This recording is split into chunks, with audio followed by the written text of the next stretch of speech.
Dear Lord, we just thank you that we could come here together in your presence, Lord, and we're so grateful to feel your presence. And even if we don't feel your presence, Lord, we know you are there. Amen. You're in front of us, behind us, besides us. You go ahead of us. You set the path, Lord. You put us on a path and through a process. And sometimes the process means difficulty. The process means challenges. The process means pain. But when something goes in one side and comes out through the other side through a process, it becomes changed. It becomes better. It becomes used for a particular purpose, Lord. And I thank you, Lord, that you're using us for your purpose. That you have a greater purpose for us in life, for our families, for our community, for this office, Lord, for our businesses, Lord. I'm so grateful, Lord, we could be in your presence. And that you're always with us. And you'll never forsake us. Lord, I pray that you bless every single person here today that took the time to educate themselves in winning with buyers. Amen. I pray, Lord, that you bless them financially, you bless them physically, you bless them emotionally, you bless them spiritually and relationally. And I thank you for these blessings, Lord, today. We receive it right now. We believe that we receive it. Amen. In faith we believe it, Lord. Amen. We thank you for everyone represented here, all our families. We thank you for a 2025 that we cannot believe, but we do believe. Amen. We believe that we will have an amazing year this year, that maybe there's a lot of change coming, but this is going to be a year of identification. Amen. And we thank you for it, and we identify through you. In your name we pray. Amen. All right. So we got to go ahead and get started. I heard some questions going on. Gloria, you were mentioning something about 8x8s. Yes. What was the question again? No, it wasn't a question. It wasn't a half for me, like the importance on doing that and bring yourself in the mind of the prospect. Yes, absolutely. So I was working with, I'm just going to say his name, Jason Quevedo. He's an agent on my team. And, we started with some coaching and some stuff like that. And we're trying to identify where his deals are and what's going on. And he would rank his top people. And then he would look and go, why aren't these converting? I would say, okay, well, are you following up? Yeah, I followed up 2 times. Like, okay, you got to follow up 8 to 12 times just to be someone in their mind. Right? So it's so important to do that. And that's a great aha. All right, cool. So we can go ahead and get started. Is that okay with you? Yes. All right, so winning with buyers. Let's start with some questions that you have about winning with buyers. And I'm not going to necessarily answer them, but I want this to make sure that we're answering them through this class today.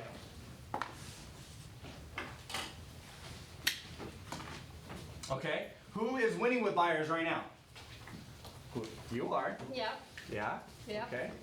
So, if Gloria's the only one winning with buyers right now, and no one else has questions on how to win with buyers, we have a problem.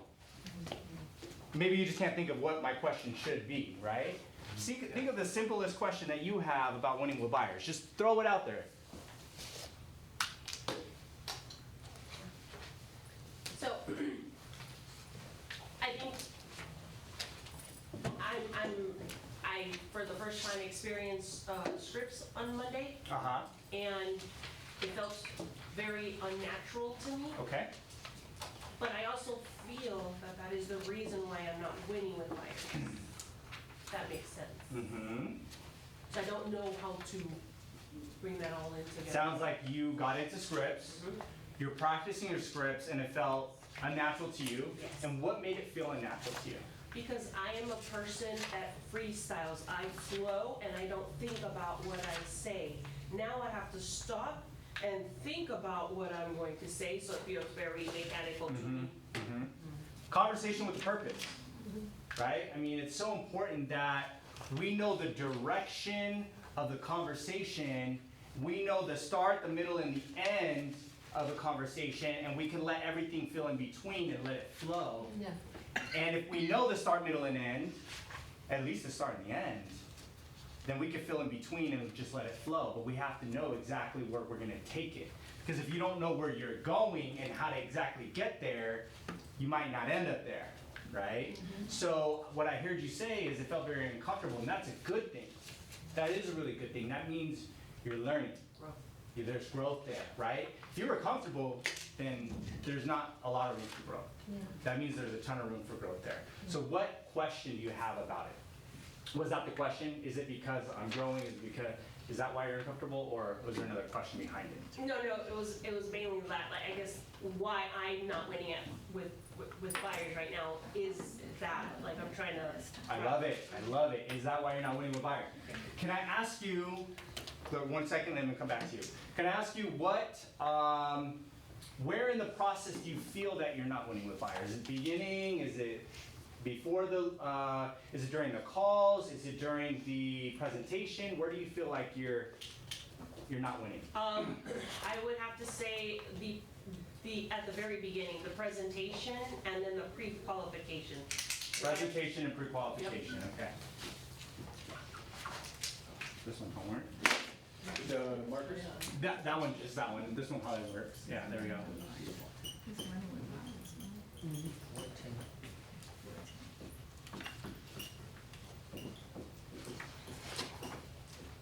Perfect. So you're doing a great job helping me get in depth with how to win with buyers. Now, during the presentation, you feel what about the presentation do you feel that is not clicking or happening? Sometimes I do not know where the end is. I know where the beginning is, I don't know where the end is, as you mentioned, and that's where I get lost, and that's why I'm able to connect back. Okay, that's why I need to be in scripts. Okay, what is the end? The end goal is for who I'm presenting to says yes to me. They want to work with me. So a signed agreement? Yes. Okay. Okay. All right, and what about the pre-qualification is a challenge or something that you can improve? Pre-qualification, I feel that there is, on their end, there's a lot of frustration or fear with gathering all of that important data and sending it to the lender that I'm working with. And I feel that it's because, okay, I trust you and know you, Sylvia, but who is this person? Ah, okay. Is it someone that you refer to then? Yes, it's someone that I always bring, my associate who I work with, but they have not made that face-to-face connection.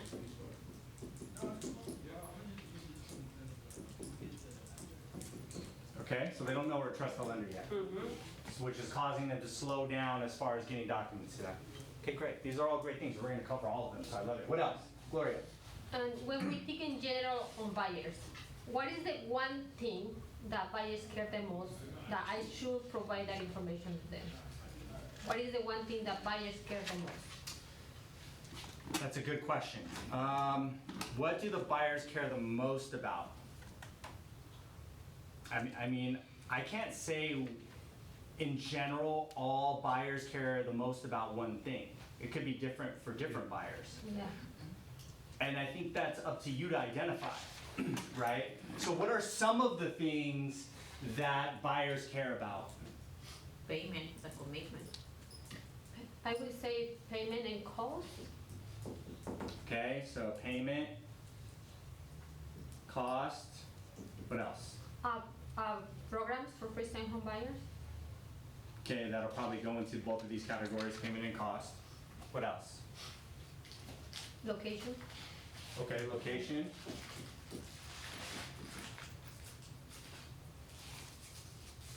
What else? I see that, sometimes when you try to qualify them, they kind of become very nervous, like with anxiety. That commitment.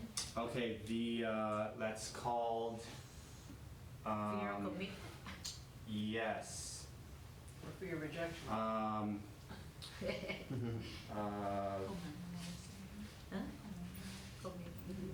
Almost like having buyer's remorse. Yeah. Okay. So confidence or fear, okay, in the process. Okay. Okay, anything else? Well, I'm thinking that they want to buy at the right price also. They want to make sure that they're buying the right price. That will go with probably cost, payment, but it has to be the right cost. They don't want to pay overprice. So they want you to guide them for that. Gotcha. Okay, so it sounds like the most important things are the payment, the price, the cost. So, you know, so I could have should put a price there. But that's cost. That could be the down payment, that could be the closing cost, it's the cost of sale. The location is usually very important, right? Yeah. And confidence and fear in the process. So you're saying that, you know, buyers get scared, they get cold feet, right, when it's time to take action, right? Yes. They live in fear. Yeah, I agree. That does happen all the time. Okay, so these are great things. We're ready to cover all this. Yeah. What else? What else is something that what can we say is holding us back from winning with buyers? I would say, you know, a lot of bad news. Oh, Bad good. news. That's good. I love that. Let's see, the media, bad news. Okay. Right. Interest rates? Interest rates. Let's go. Yep. Bad news. That's one. Yep. Anything else? All right, we're gonna cover all this. I'm super excited. I wrote it on the board so I don't forget, just in case. Who can read this out loud? Go for it. The right approach to close for a meeting is the only approach. Just ask for it. Right approach to close for a meeting is the only approach. Just ask for it. Matter of fact, I learned that you ask multiple times. You ask more than one time. This is a 2-hour class, right? Yeah, okay, good. All right, so let's go ahead and role play real quick, just for fun. Bill, you want to help me out? Sure. All right, so you're the potential buyer, and right now I'm asking for an appointment, getting the appointment, okay? So I'm gonna create a scenario. You're interested somehow, some way in real estate. Let's say you put your information online, and I'm calling you because you're an online lead. Could be an open house, could be all kinds of things, right? What would you rather it be? What would you guys rather this scenario be? Open house. Open house? Okay, ready? Okay. All right, so I'm gonna ask you for the appointment and then I'm gonna give you some more guidance because you're probably going to, I'm not gonna say it because anyways. And then I'll say it afterwards. So I'm gonna go for the appointment, okay, that's what I'm gonna go for. So ring ring. Hello? Hey, no, it's Thomas Paulauskas here. I'm not sure if you remember me, but you should. It was just last weekend that you came to our open house on 123 Main Street. You remember how we were giving away that scooter? Oh, yeah. Man, I wish I won it, but you know, how many other ones are you going to have? But, I'm gonna have tons of other ones. As a matter of fact, I'm actually hosting a spring event for the family. We're giving away all kinds of stuff. We're gonna have food, games, prizes, raffles, so you have another chance to win. That's gonna be April 10th, but I'll get to that and send you the invite. Sound good? oh, awesome. That'd be great. I appreciate it. This is the best way of going to see homes. My wife and I want to buy, but I'm not decided yet. You're not decided yet, absolutely. Well, the house you saw was a 3-bedroom, 2-bathroom house in West Palmdale, and it was priced at $550. Now, is that what you're looking for? Actually, no. I wanted to get a 3+2 because I don't think I need that many bathrooms anymore. You don't need that many bathrooms anymore. Okay, okay. You don't have to use the restroom as much anymore, right? So you're saying a 3.2 is okay? A 3.2 will work for us. Really more in the 450 possibly or under. 450 or 450 or Yeah. under. Okay, and then besides West Palmdale, what other areas are you open to? Of course, I know I'm dreaming because I heard that it's kind of very expensive over there. But honestly, right now it's come to the point where I care more about downsizing because not only is the expense of keeping the house, it's more expensive. I have a 5-bedroom home and I really don't need that much space. I really need to downsize quickly because it's costing me a lot of money. Sounds like you need to sell this home before you buy the next one. Yeah, most probably I probably would, or maybe I would rent it. It would You depend. might rent it out. Okay, yeah, absolutely. It sounds like you have a lot on your plate, and you said you want to downsize. What's changed in your life that makes you want to downsize? The kids grew up, went to college. Now they started their own lives. Wow. And it's my wife and I, empty nesters. Wow. You're empty nesters? No way. Gosh, that. Congratulations. I mean, you might be sad about it, or you might be super excited. A mix of both. Which one are you? A mix of both? Yeah. That makes sense, man. I can't imagine that day. I think I'll be more sad than anything. But yeah, that's awesome, man. Congratulations. So you don't need as much house. You don't have to fill all these 5 bedrooms that you have. And downsizing would make you feel more comfortable. Oh yes. What about downsizing with less people gets you interested in moving? Is it because of the smaller yard, smaller house? Like, what about downsizing is important to you? Number one is the maintenance, less rooms, less bathrooms. 2 bathrooms is okay for a guest, and then for us, and then maybe and 2 extra rooms in case we get visitors. Okay. Or one of the kids comes home for vacation or something. We have a place for them. Yeah. Or one of them get in trouble, they gotta move home, right? Just kidding. We don't have them to move back.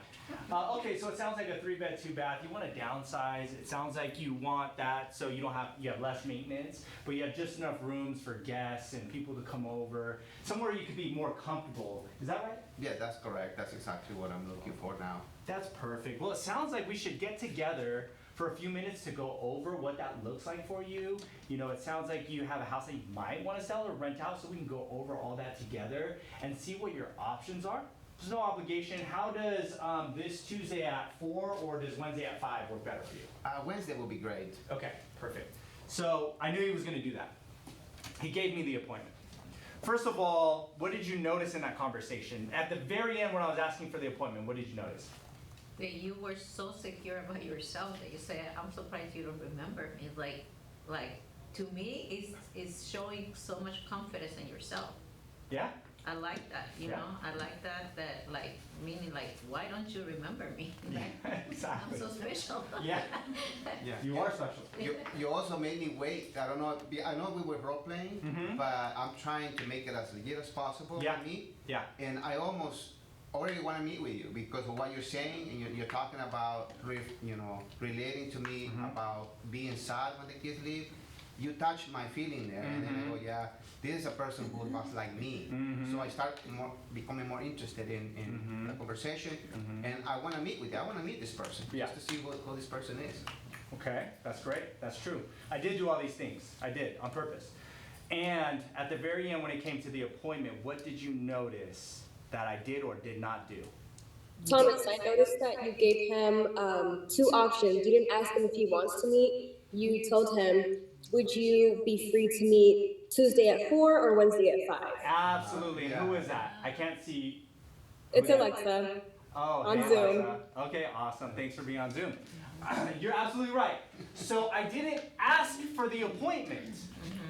I asked what day. I assumed the appointment. I didn't ask. A lot of times you say, hey, do you want to get together? Yeah. Are you open to meet with me? I didn't ask for that. I didn't say, are you open to meet with me? I didn't ask a yes or no question. I asked a Tuesday or Wednesday. This time we're not going to say, yeah, I'll meet with you Tuesday. Don't give me the date. Try to go around it. Okay. Okay? And then let me go further. Ready?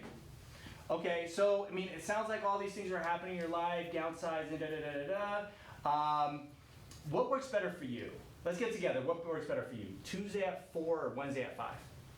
You know what? I have a very busy week. I might have some time next week. You might have some time next week? Okay, absolutely, absolutely. And what usually works best for you? Weekdays or weekends? Actually, the weekend will be better. The weekends usually work better? Okay. And then if it's on a weekend, a Saturday or Sunday? Maybe I'll say 'cause Saturday usually I'm doing something at home. Okay. I don't know. Maybe on a Sunday. I don't know if you'll be willing to meet with me Sunday afternoon. I know it's kind of late, but honestly, that's when I. Sunday afternoon? Okay, let me take a look at my calendar here. I do have something going on Sunday afternoon, but I could probably make it all work for you. Morning, afternoon, or evening? Close to towards the evening, if possible. Closer to the evening? Okay. I'm wrapping up my week and. Yeah, for sure. I get it. Okay, well, it looks like I have some space in the evening. Is 4 or 5 better for you? Can you do it at 5:30? 5:30? Yeah, I'll just have to move something around. It shouldn't be a big deal. So I'll confirm with you in a minute. I just need to move something a couple minutes to make sure that I'm there on time. Fair enough for you? Yes. Okay, so I'll see you Sunday at 5:30. Yeah. Perfect. Thank you. Okay, so what happened that time? You continue to, for him to commit to an appointment with you. Yes. I didn't take the no. I continue to ask again. And I asked in a different way. Where do you want the towel? Right there in the cafe area. Somewhere off to the side. Wherever is easy for your guys to get it and put it in. Yep. Dollar. And you make them feel that you are willing to move your things around for them. Right. That's great. I'm glad you noticed that. But you also seem busy. You're like, oh, he has a schedule. Yeah. I mean, he's not a person who's just wanting an appointment. This guy is probably good because he's very busy, even on the weekend. Yeah. I'm already getting that impression. Yeah. Absolutely. Yeah, and you were flexible to him. I was also flexible. Yeah. When you asked him which time was better for you. So. Yeah. I might even sometimes say, you know what, actually 5:30, I'll be finishing up an appointment. Can we make it 6 instead? Yeah, I might do that as well. And they'll go, oh, wow. Like, Yeah. they're making it happen for me, but they don't want to be late. You know what I mean? It's also setting me up where I say, well, he's doing all of this for my meeting. I must, be important. So I'm gonna make sure I'm there. I'm not gonna do this to him because Yeah. he's already changing everything for me. Yeah. I am busy, I'm in high demand, and I asked more than once, right? And I might ask you again. Let's say, well, let's pretend I'm asking you for the second time, and you're also gonna tell me that maybe you can't or whatever, okay? So hey, it sounds like, we can get together. You said weekends works best for you. How's Sunday at 5:30? You know what? That seems a little too early. Still, honestly, I want to be back in town probably around 4. So I need to settle in. Maybe it will work more like 6:30 to 7. Why don't you tell me to call? You want to check your schedule and you'll call me. You'll call me back. Okay. Tell me that. Oh, what? Okay. Let me say. Yeah, tell me Okay, like hold on, how's a. Can you check your schedule? No, you're gonna check your schedule. Oh, you want So me you're to- not gonna give me an answer. Oh, okay. Yeah. So how's Sunday at 5:30? You know what? I'm not really sure. Let me check my schedule. I'll get back to you on it. Okay. Yeah, absolutely. I definitely want to give you enough time to check your schedule. Now, real quick, are you usually open like Sunday evening? Most of the time, but it's been a busy week. Absolutely, and I completely agree. We do have a couple things going on Sunday. I just want to make sure it fits for you because you are important to me. And look, if it doesn't fit, it doesn't fit. You can call me back afterwards and tell me that doesn't fit or if we could change it. Let's go ahead and lock it in now so that way I don't put someone else in that spot.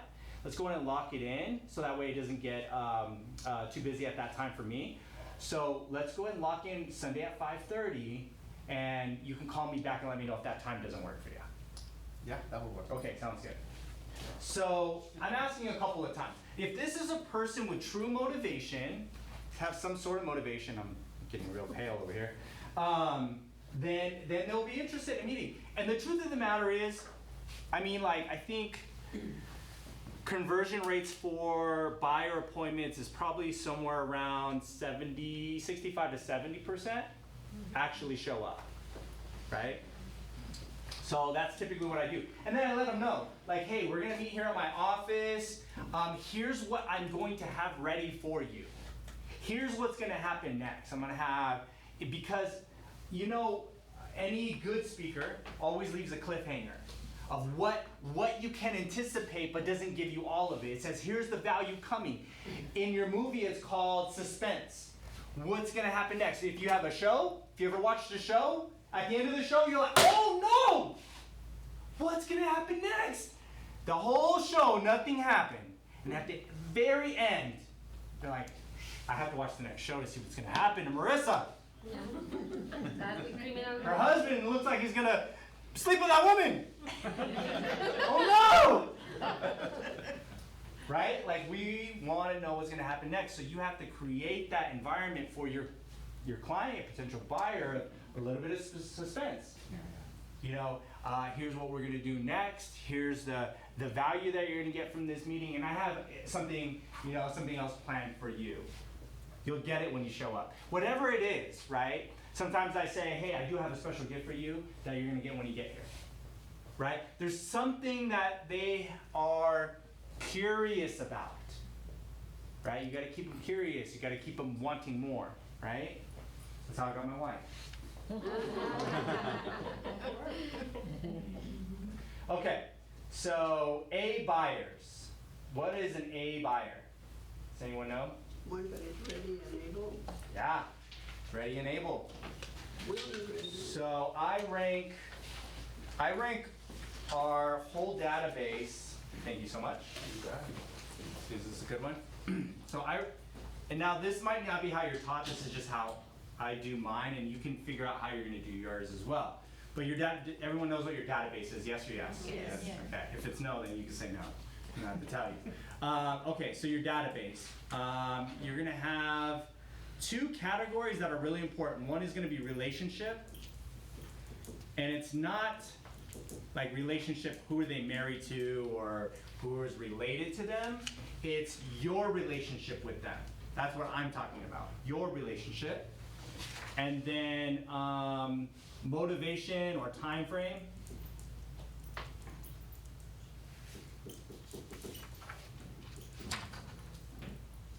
Right? So it could be motivation, it could be time frame. So I'm gonna rank my relationship A, B, C, D. It's talking about an A buyer. Okay? Now, this is probably a little different than Ignite. It's not exactly. And then I'm gonna go 1, 2, 3, 4, and 5. Okay? So A, I call that awesome, amazing.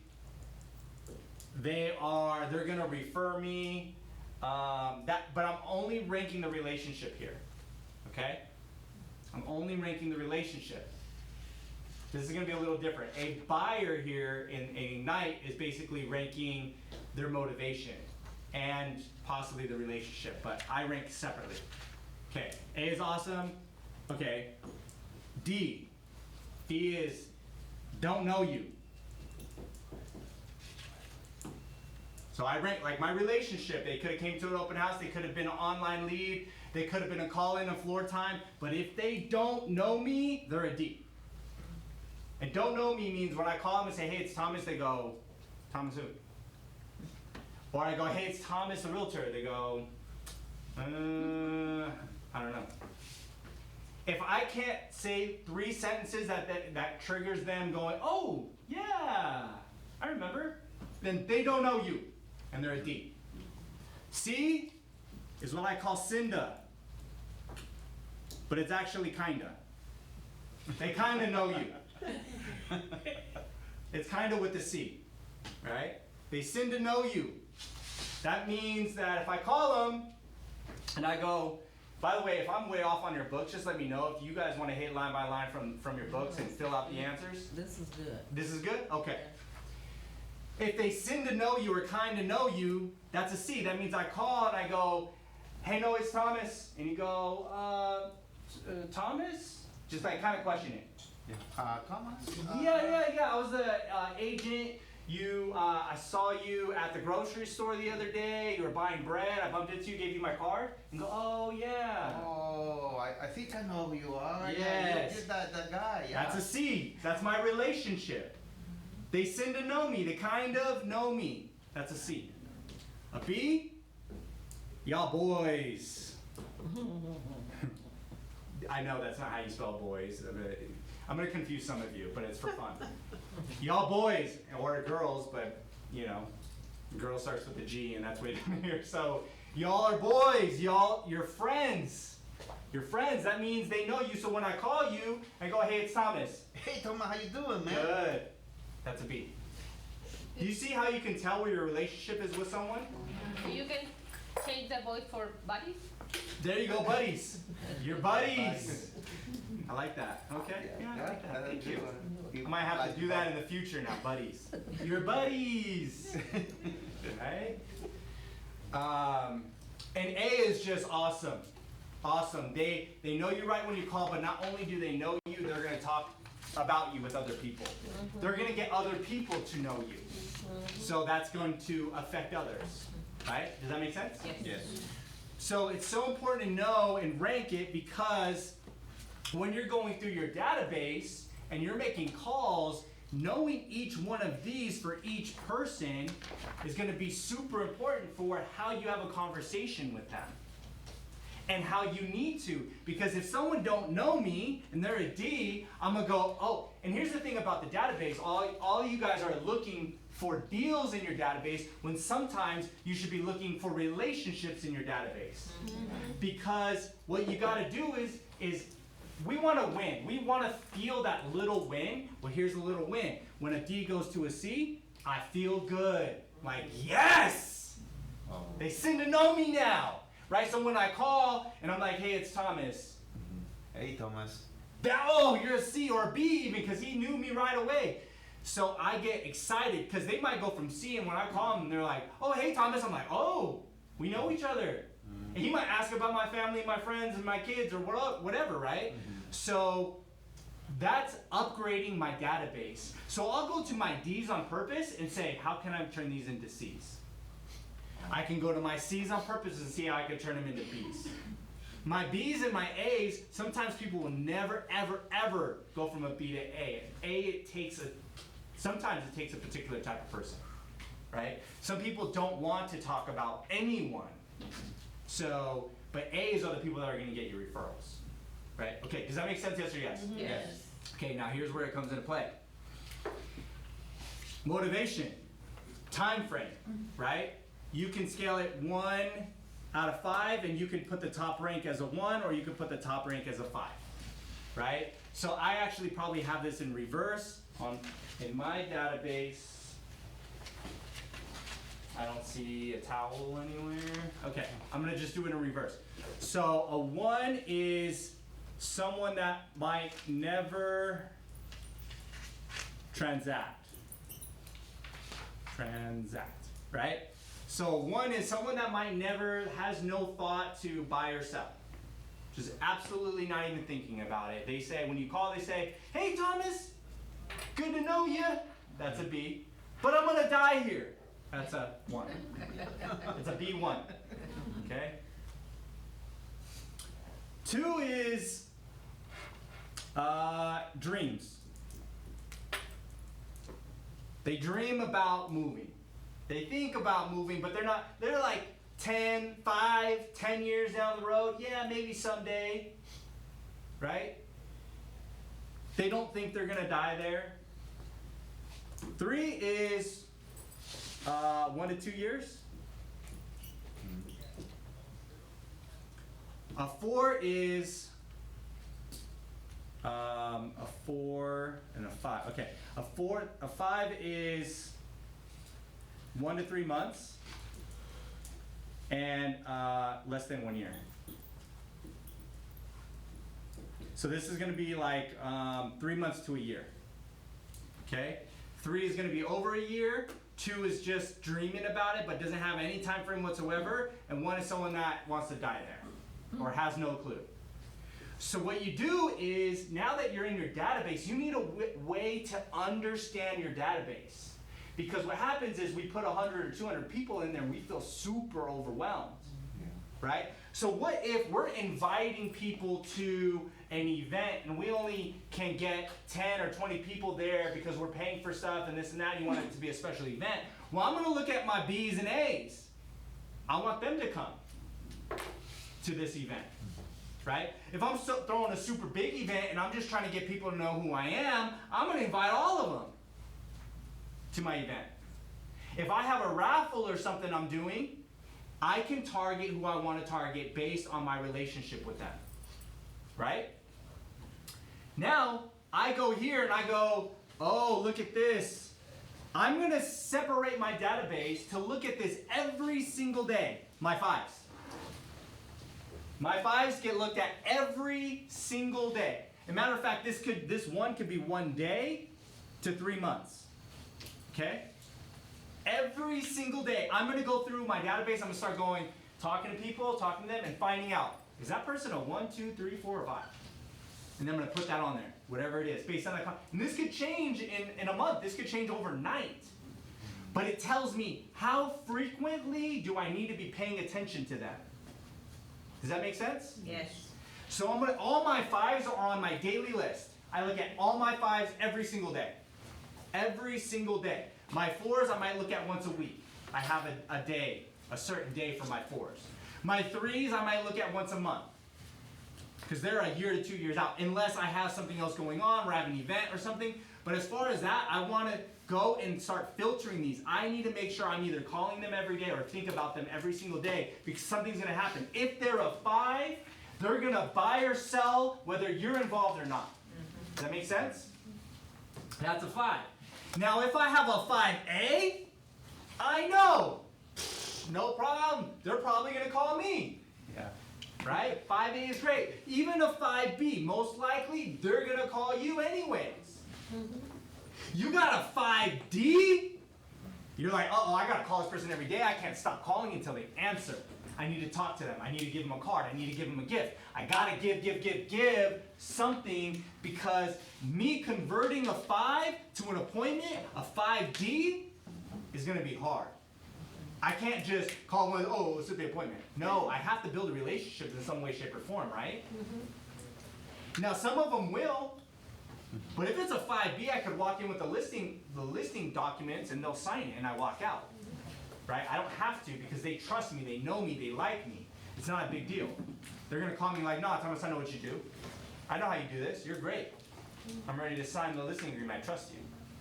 Right? Like, I still do the presentation anyways, but that's how important it is. Does this make sense? Yes. Yes. Awesome. So I know this is about winning with buyers, and I am talking about winning with buyers on how you're going to win with them, because you got to focus on them. If you have a lot of people in the D's, you need to upgrade them to C's. If you don't have any 5s, you need more people in your database. Right? You don't have anyone to look at every single day. This is your next deal, by the way. A 5 is your next deal. You can go, I look at my team's database and I go, okay, so you have 5 potential deals right now. Where are they at? What's happening? Who's next? And I go, out of these 5 people, who's next? And they'll go, that person's next. I just met with them. We're about to make an offer. They just signed the buyer-broker agreement. We're going to see houses on Tuesday. Or they'll go, I haven't met with them, but I scheduled the appointment. Those are the 5s, right? A lot of you are going to go, think of everyone who could be a 5, and you have 30 people on that list. Too long. It's BS. That's what happened with my agent. I go, this list is too long. I know they're not 5s. I know they're not A's. I know it. That should be a very short list. Could be a long list if you're absolutely amazing, right? But I know, okay, then your 4s list is going to be a little bigger. That's going to be a little bigger one, right? You could have 100 in there, but 100 in here? No. If you have 100 in there, then there's 100 people that are going to sell in the next 1 to 3 months. Or in less than 3 months. That's going to be crazy, right? You do want to get there, though. It would be great to have 10 people in your 5s that are at least C's. So, one question: people that come to the open house, give you their information, and you've been in contact with them for the past 2 months, can be because they didn't know you before. Now they know you because they knew you in the open house. However, they still doesn't establish a relationship, a strong relationship with them. It's still on the D's. But they say that they wanna buy between 1 to 3 months. It can be count. The people that you meet on the open house, it can be count as a 5. They could be, yeah. The people that are at the open house, whether a D or not, they can be a 5. Okay. right? It's just, if they're a D, they came to the open house and this guy just doesn't remember me for some reason, they went to 10 open houses and I did nothing significant to them, then I know I gotta be more significant. If they met you at open house though, they're most likely a C. Okay, They usually will go in as a C. okay. Mhm. Because they'll remember that open house, you could talk about it enough, remember this one on this street, da da da da da. You could typically get them as a C. They'll remember that, oh yeah, yeah. But now they can go back to a D if they're a C, because they weren't ready and 2 years later you call them back and you're like, remember the open house 2 years ago? Yeah, I was the guy with the blue sweater on. You're like, I don't know you. That's a quick question. So the follow-up, 1 to 3 month, 1 day to 3 months is every day. Less than a year, how often do you follow up with that? Okay, let me clarify the first part of that. Was a 5 is not necessarily a follow-up every day. You have to look at them every day, meaning you have to look at their thing, their name, their address, their notes, and then go, is this a person I need to call right now? Okay? Because you might have just called them yesterday, but you're looking at them the next day again.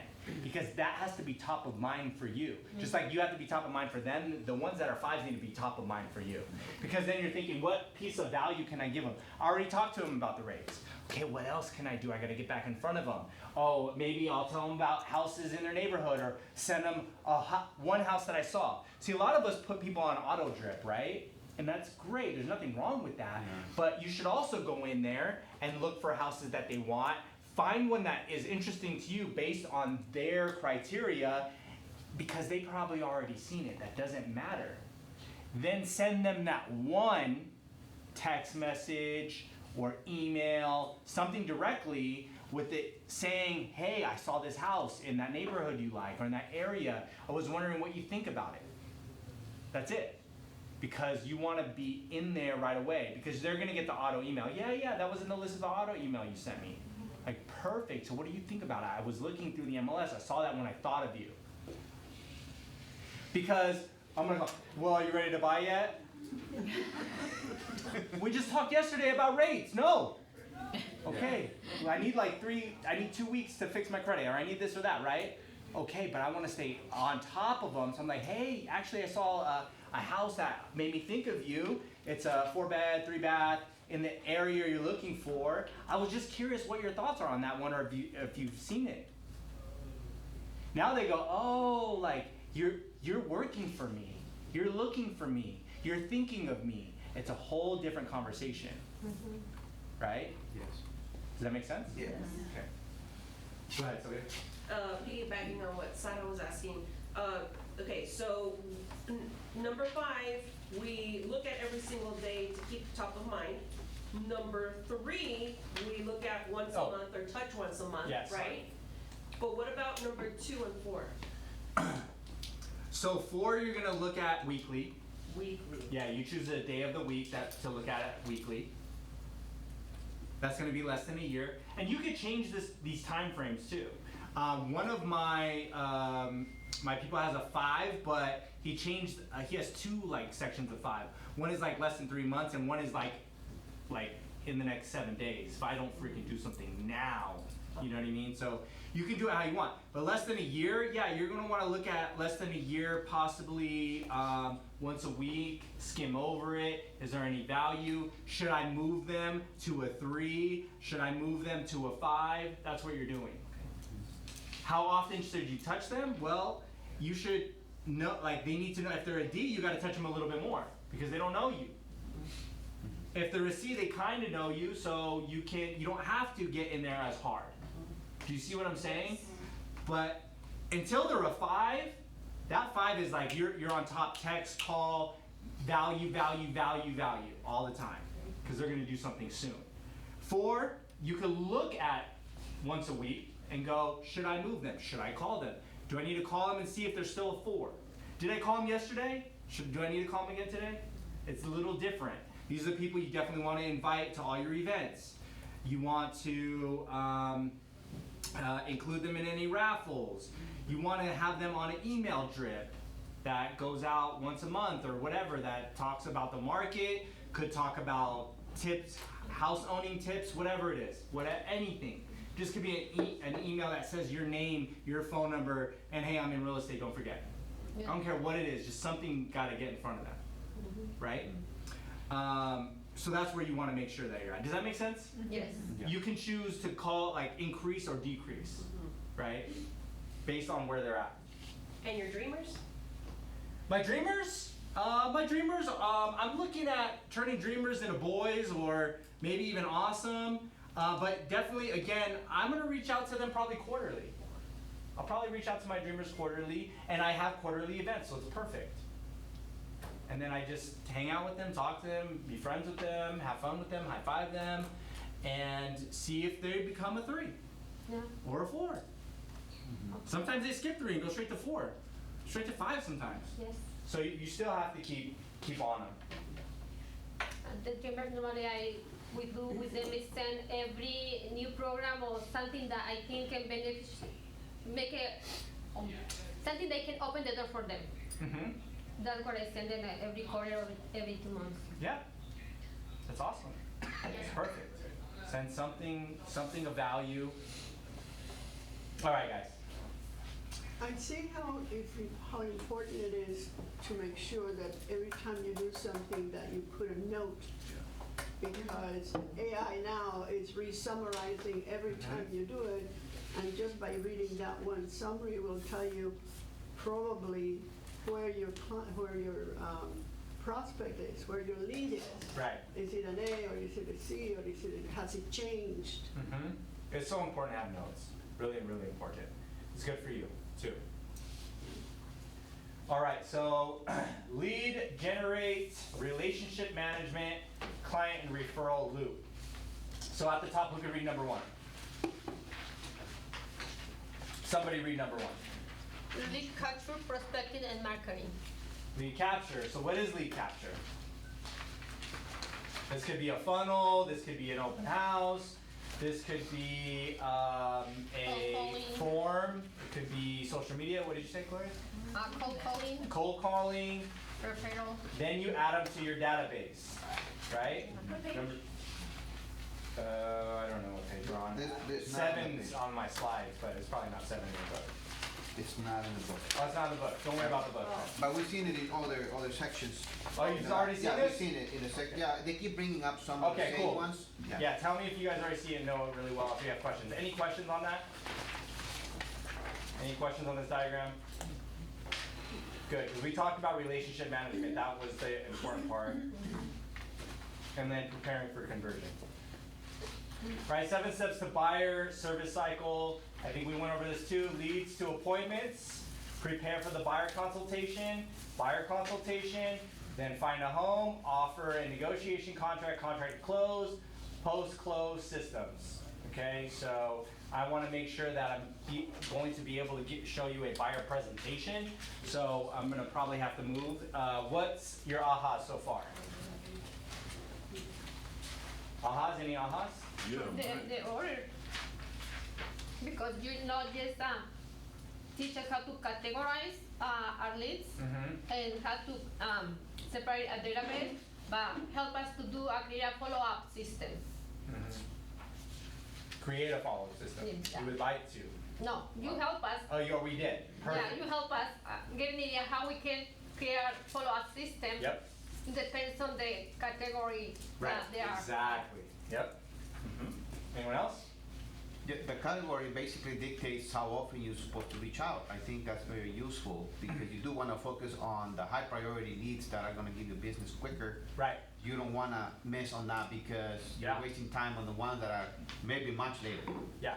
Right. We want to hit them all, but we want to make sure that they don't fall through the cracks and accidentally list with someone else or buy with someone else because they walked into an open house.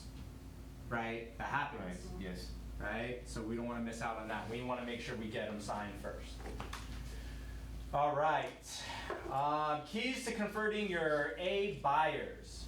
Respond right away to a lead and its inquiries. Who knows what the time frame is on responding to a buyer? As soon as the better. 5 minutes or less. Oh, fine. 5 minutes or less.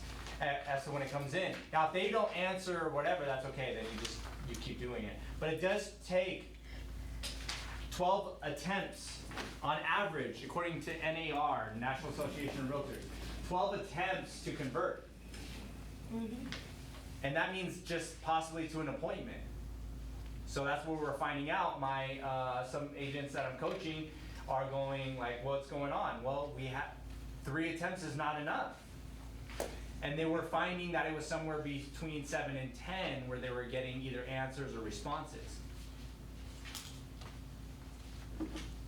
Get a valid and complete contact information, save it in command, and create an opportunity. Number 3, determine their motivation to buy so you can, I don't know why I can't see this. Put on there. Speak to it. Speak, okay. And then 4, can someone read 4? Set an appointment, time and date for as soon as possible. Set an appointment, time and date for as soon as possible. And we role played that, right? We're already ahead. We're ahead of the game. Yes. 7, close to appointment tactics. You're all on the page? Yeah. Yes. Awesome. All right, someone read 1, 2, and 3. Mike? Show the benefits, take back, close, negotiate, positive close. Navigate, negate, positive, close. Show the benefits, take back close, and negative, positive, close. Yeah. Okay, so this goes back to the conversation that we role played. Show the benefits was number 1. That's why I asked him. I said, what's important to you about downsizing? Well, I don't want so much maintenance, but I still need 2 bedrooms. Remember, I did that on purpose because I have to show the benefits. Now, in order for me to show the benefits, I need to know what the benefits are to him. What are your benefits? And then I can help you with other benefits that maybe you don't even know about. But the most important thing is going to be your motivation. So before I close the appointment, before I go for the appointment, I'm going to say, it seems like. Okay, that's called labeling. It seems like. Or it sounds like. It seems like or it sounds like. I'll say it sounds like, and the reason I say it sounds like is because I'm listening to what he's telling me, but I'm not telling him this is exactly what you said.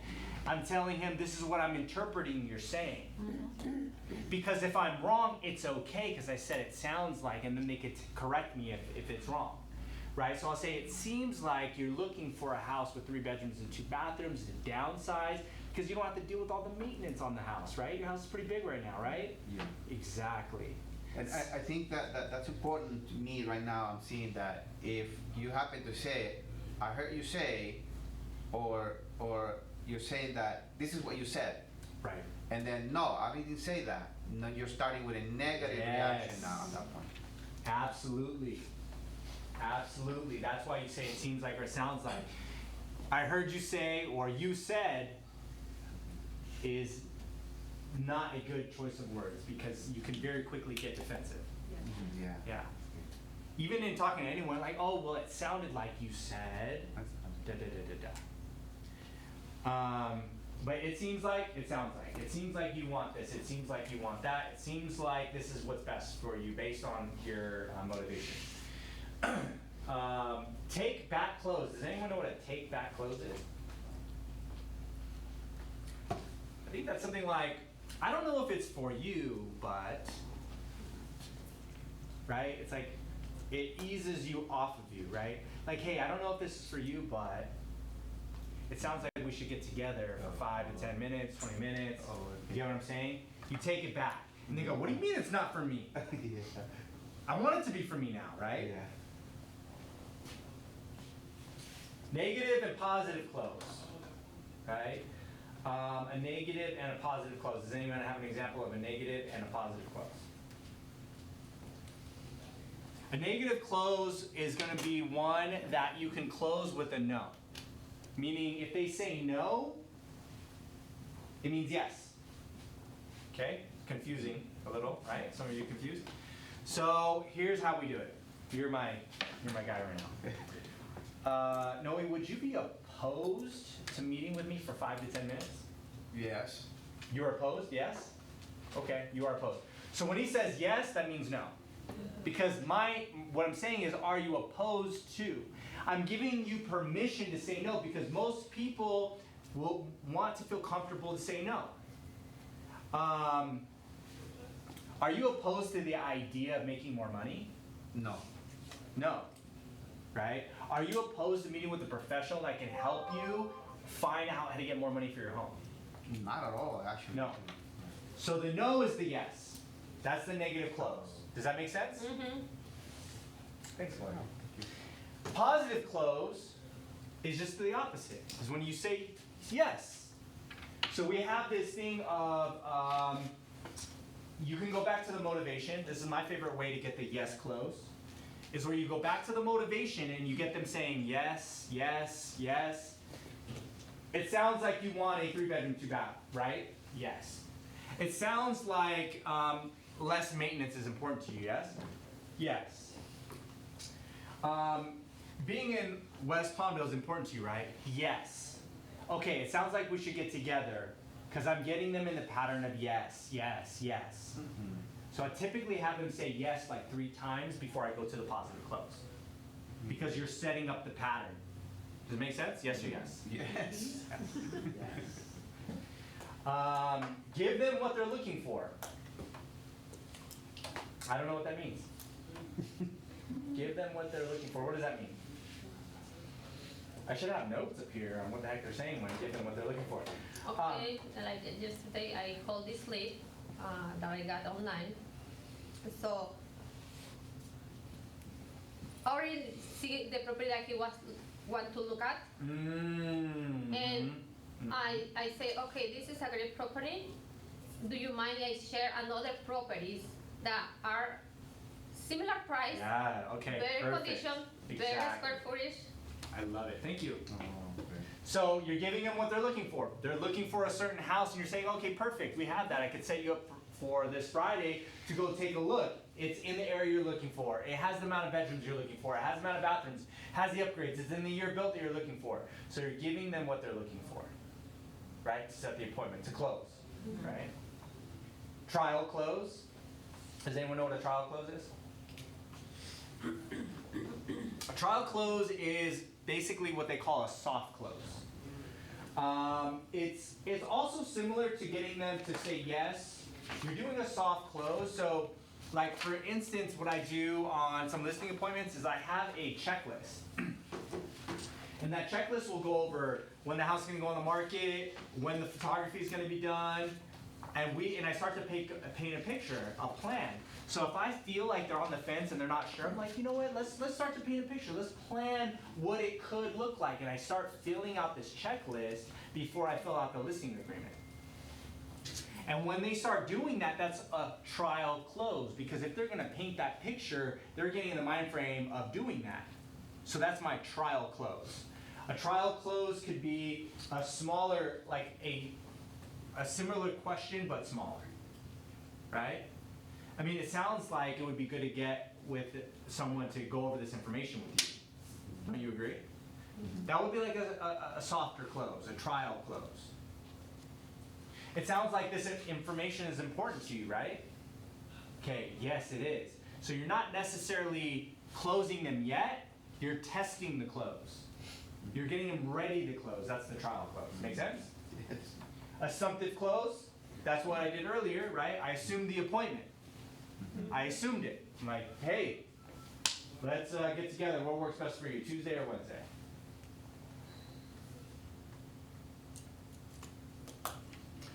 Tie downs. Who knows what a tie down? I love tie downs. Who knows what a tie down is? No one knows what a tie down is. I know, but I cannot put it into words. I've been using tie downs almost this whole entire class. It's like when you make a pause for them to make a reaction and respond the way you want them to respond. Yes. So a tie down is when you ask a question that typically is a yes, or they answer in the way you want them to answer, which is typically a yes or a no. So when you go, hey, getting you a home is really important. You need to downsize and get into a home. That is what you want, isn't it? Yes. That is what you want, isn't it? Is a tie down. I'm tying them down to that. It could be, and I use this a lot, right? Yes. That's what you want, right? Yes. That's a tie down. These are tie downs are so important in conversations, because if all you're doing is talking, they're not engaging. They're falling asleep, they're going off in la la land, they're thinking about cooking dinner, they're thinking about their stomach hurts, they need to use the restroom. You gotta tie them down. So Thomas, when you started this morning with, can we open this session with a prayer, yes or yes? I think yes or yes is a tie down. Okay. Because it causes you to respond. Right. Causes you to respond, yes. And you tie it down to a yes. And you tie it down to a yes. It could be right, it could be that is what you want, isn't it? It could be, does that make sense? I use that one a lot. Yes. Right? You guys hear me say that all the time. Does that make sense? Because I need to make sure one, I need to make sure it makes sense, and two, I need to make sure you're engaged. Because if I don't say that, then half of you are gonna fall asleep. But when I said that, you're like, oh, what was supposed to make sense? I'm supposed to be paying attention. Right? So when you're on a phone or going for a close or even on an appointment, you need to put a lot more tie downs. When you finish a topic or a sentence, you need to ask the question, does that make sense? Does that sound right? Fair enough? I like that one too. Fair enough? Yes. That's a tie down. So powerful. So powerful. Have you guys learned embedded commands yet? Oh, Okay, tie down, embedded commands. it's embedded commands called manejar. Is that a book? What is that? An embedded command is, and this is not what we're learning today, and I only have so much time left to try to get to the presentation, but embedded command is commanding someone, but you're embedding it. It could be in a question, it could be in a statement, but you're hiding, I don't even like to say hiding the command, but you're making a command, but it doesn't sound like a command. Because people don't like to be told what to do. Yes. So if you tell them what to do without them knowing you're telling them what to do, I guess, it's a little different. So what it is a subconscious thing that we all grew up with. Yeah. I mean, whether it was your mom, your dad, your guardian, your stepfather, your whatever, whoever it is in your life that's told you what to do, that has commanded you, they typically do things in a certain way. And y'all, if you have kids, you know what I'm talking about. It's like, clean your room. Okay. No. Room's not clean. Clean your room. Doesn't happen. I said, clean your room. That's embedded command. You go, oh, I better clean my room. But, so that's the command, that's not the embedded command. The embedded command is,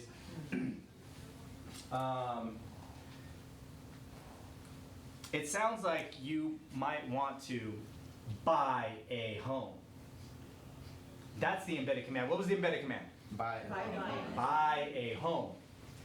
And you do it with a pause. You slow down a little bit and you go lower. Buy a home. Not buy a home. That's an upswing. Use downswing on embedded command. Right? Because that shows that you mean it. And that's the words that stick out. And subconsciously they're going, yeah, buy a home. Yeah. That's what stuck out to them. But you just asked the question. Right? So anyways, that could be a whole class in itself, is embedded commands. Something I tend to do, and I don't know if this is one, if I want the response to say yes, I'll say, so would you like to do it? And I nod my head yes. Is that an embedded?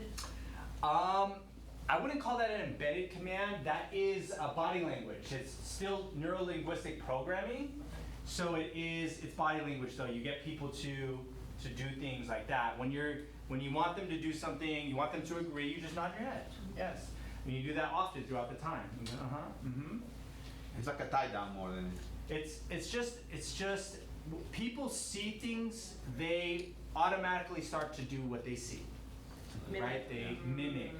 They get into patterns. People mirror each other without even knowing it. Like if I'm really trying, and I'm trying to get someone's attention like across the room, and I'm just in the classroom or something, and they're sitting a certain way, I'm gonna sit that way until they notice the way I'm sitting. But like not consciously, they're gonna notice me subconsciously. And then, you know, if they touch their ear, I'll touch my ear, right? And I'm just looking to see what they're doing. And then I put it down. And then soon enough, if they notice enough, I could like scratch my nose, and soon they'll scratch their nose, right? So they'll start to mimic you without even knowing it. It's crazy. I've read this stuff on like relationships and stuff like that a long time ago. Way like when I was like not even close to, I think like not even in real estate yet. And like you can breathe in the pattern of your partner, and you can change their breathing patterns by first matching their breathing patterns and then changing your speed of breathing. And they'll start to, and also when subconsciously, they won't even notice it, but you'll actually feel closer to someone when you guys are breathing on the same breaths. Oh, wow. They're gonna feel closer to you. It's all subconscious stuff. Interesting. Yeah, I know. It's so much. I can go on this all day long. Buyer objections to the appointment. Okay. Ask questions, empathize, identify the real issue, offer a solution, urge an agreement. So first, we're gonna ask questions. What's important to you about fixing your credit? What's important to you about the payment? What's important to you about the cost? What's important to you about the location? These are the questions you need to ask. Buyers care about what? What's important to you about the price? You want to find out what's their true motivation behind each one of these items that they care about. What's important to you about the, I need to be near my kid's school because they have to be able to walk because I commute, I work. Ah, okay. So that's really important. I need to make sure I know that, and I use that in helping them make this decision. What's important to you about the cost? Well, I only have so much in my bank account right now. Ah, so we need to negotiate closing costs for you. By the way, if there's all these questions that they're not sure of, and you're not making them feel comfortable and confident in you, that's where the fear comes from. The fear comes from you not showing that you are the expert, that they can trust you, that they can follow you. That's where the fear comes from. And sometimes it comes from their family. After you get them on board, and their family like, shh, and they're like, and they get scared again, right? But your confidence has to be through the roof, knowing, hey, look, I know, I see, I have faith in this market. Here's what's gonna happen next. I have so much faith, here's a guarantee I'll give you. Because I need you to feel confident, because everyone that's ever not bought a house in the last 10 years regretted it. Exactly. So we're hitting on this stuff too, right? Okay, so ask questions, empathize. How do we empathize? I see what you mean. I feel what you're saying. Yes. I understand. I understand. These are all great ways to empathize. I understand making a move is a big decision. And the great news is that you have me to guide you through it. And I've helped 2,000 buyers buy homes and make great decisions on their purchases. Identify the real issue. So if they're like, no, I don't want to sign because I don't know about my payment, I don't know about the price. The question that you would have to ask is, gotcha. And if you had the payment of $3,000 a month, what else would be your concern? Or what else would make it so you didn't sign or didn't move forward? Because we're trying to find out, is that the true objection? Is that the true issue we need to identify? So if you had the $3,000 payment you wanted, would you be ready to sign today? If not, what else is holding you back? Offering a solution. Right, that's simple. Well, my payment needs to be here and I can't do it unless I have that. Or I don't have the cost. Okay, so we could talk about a couple things. We could talk about buy downs. We could talk about closing costs, seller paid closing costs. We can talk about grant programs, different solutions. I like to go back to the question of, hey, if there was a program that could get you $10,000 in closing costs, would that be your only concern, or would you be ready to move forward? And before I tell them, oh, there's a program that does this, this, and this, and this, I'm going to give a cliffhanger. I'm going to make them curious and find out, is that the only thing? And then get them to say, you know what, if that's everything, if you already have a program, like, I'll be on board. What's the program? Then let's talk about the program. What we do sometimes, we talk people to death. We talk people out of signing. Well, there's this program that does this, this, and this, and you got to have this, this, and this is how you do it, and like, you lost them. Like, hey, if there was a program that paid your closing costs for you, would you still want to move forward, or would anything else be holding you back? Urge the agreement. Can What I does that ask mean? you a question? Yes? You just mentioned something that, if you disclose too much, they don't come interested anymore. Is that what it is? Like, if I tell you the whole scoop right now, you Yep. won't even care anymore because I already give you all that information. So Yeah. it's good not to give them the whole shebang. Not the whole shebang. A lot of times it's just better to find out if they're interested in that type of thing. So hey, if there was a program that can get you, 3% interest rate, would you still would you be interested in moving forward, or something else holding you back? And No, if you got me a 3% interest rate, I could do that. I go, okay, great. Here's the program. would you kind of introduce and then leave the curiosity from me and say, okay, you know what, Jenny? Since I already give you, there is a program, why don't we set up an appointment so I can Yeah, give you more? absolutely. So make it like, A and B? Yep. Yeah, I would definitely use that as their curiosity. Like, yeah, actually, there's a couple programs out for that. Let's get together Tuesday, or does Wednesday work better for you? And we can go over those programs in detail. Because that's me, honestly. I'm gonna be honest with you. I like to tick, and I give you the whole basket. And, Yeah, set the appointment.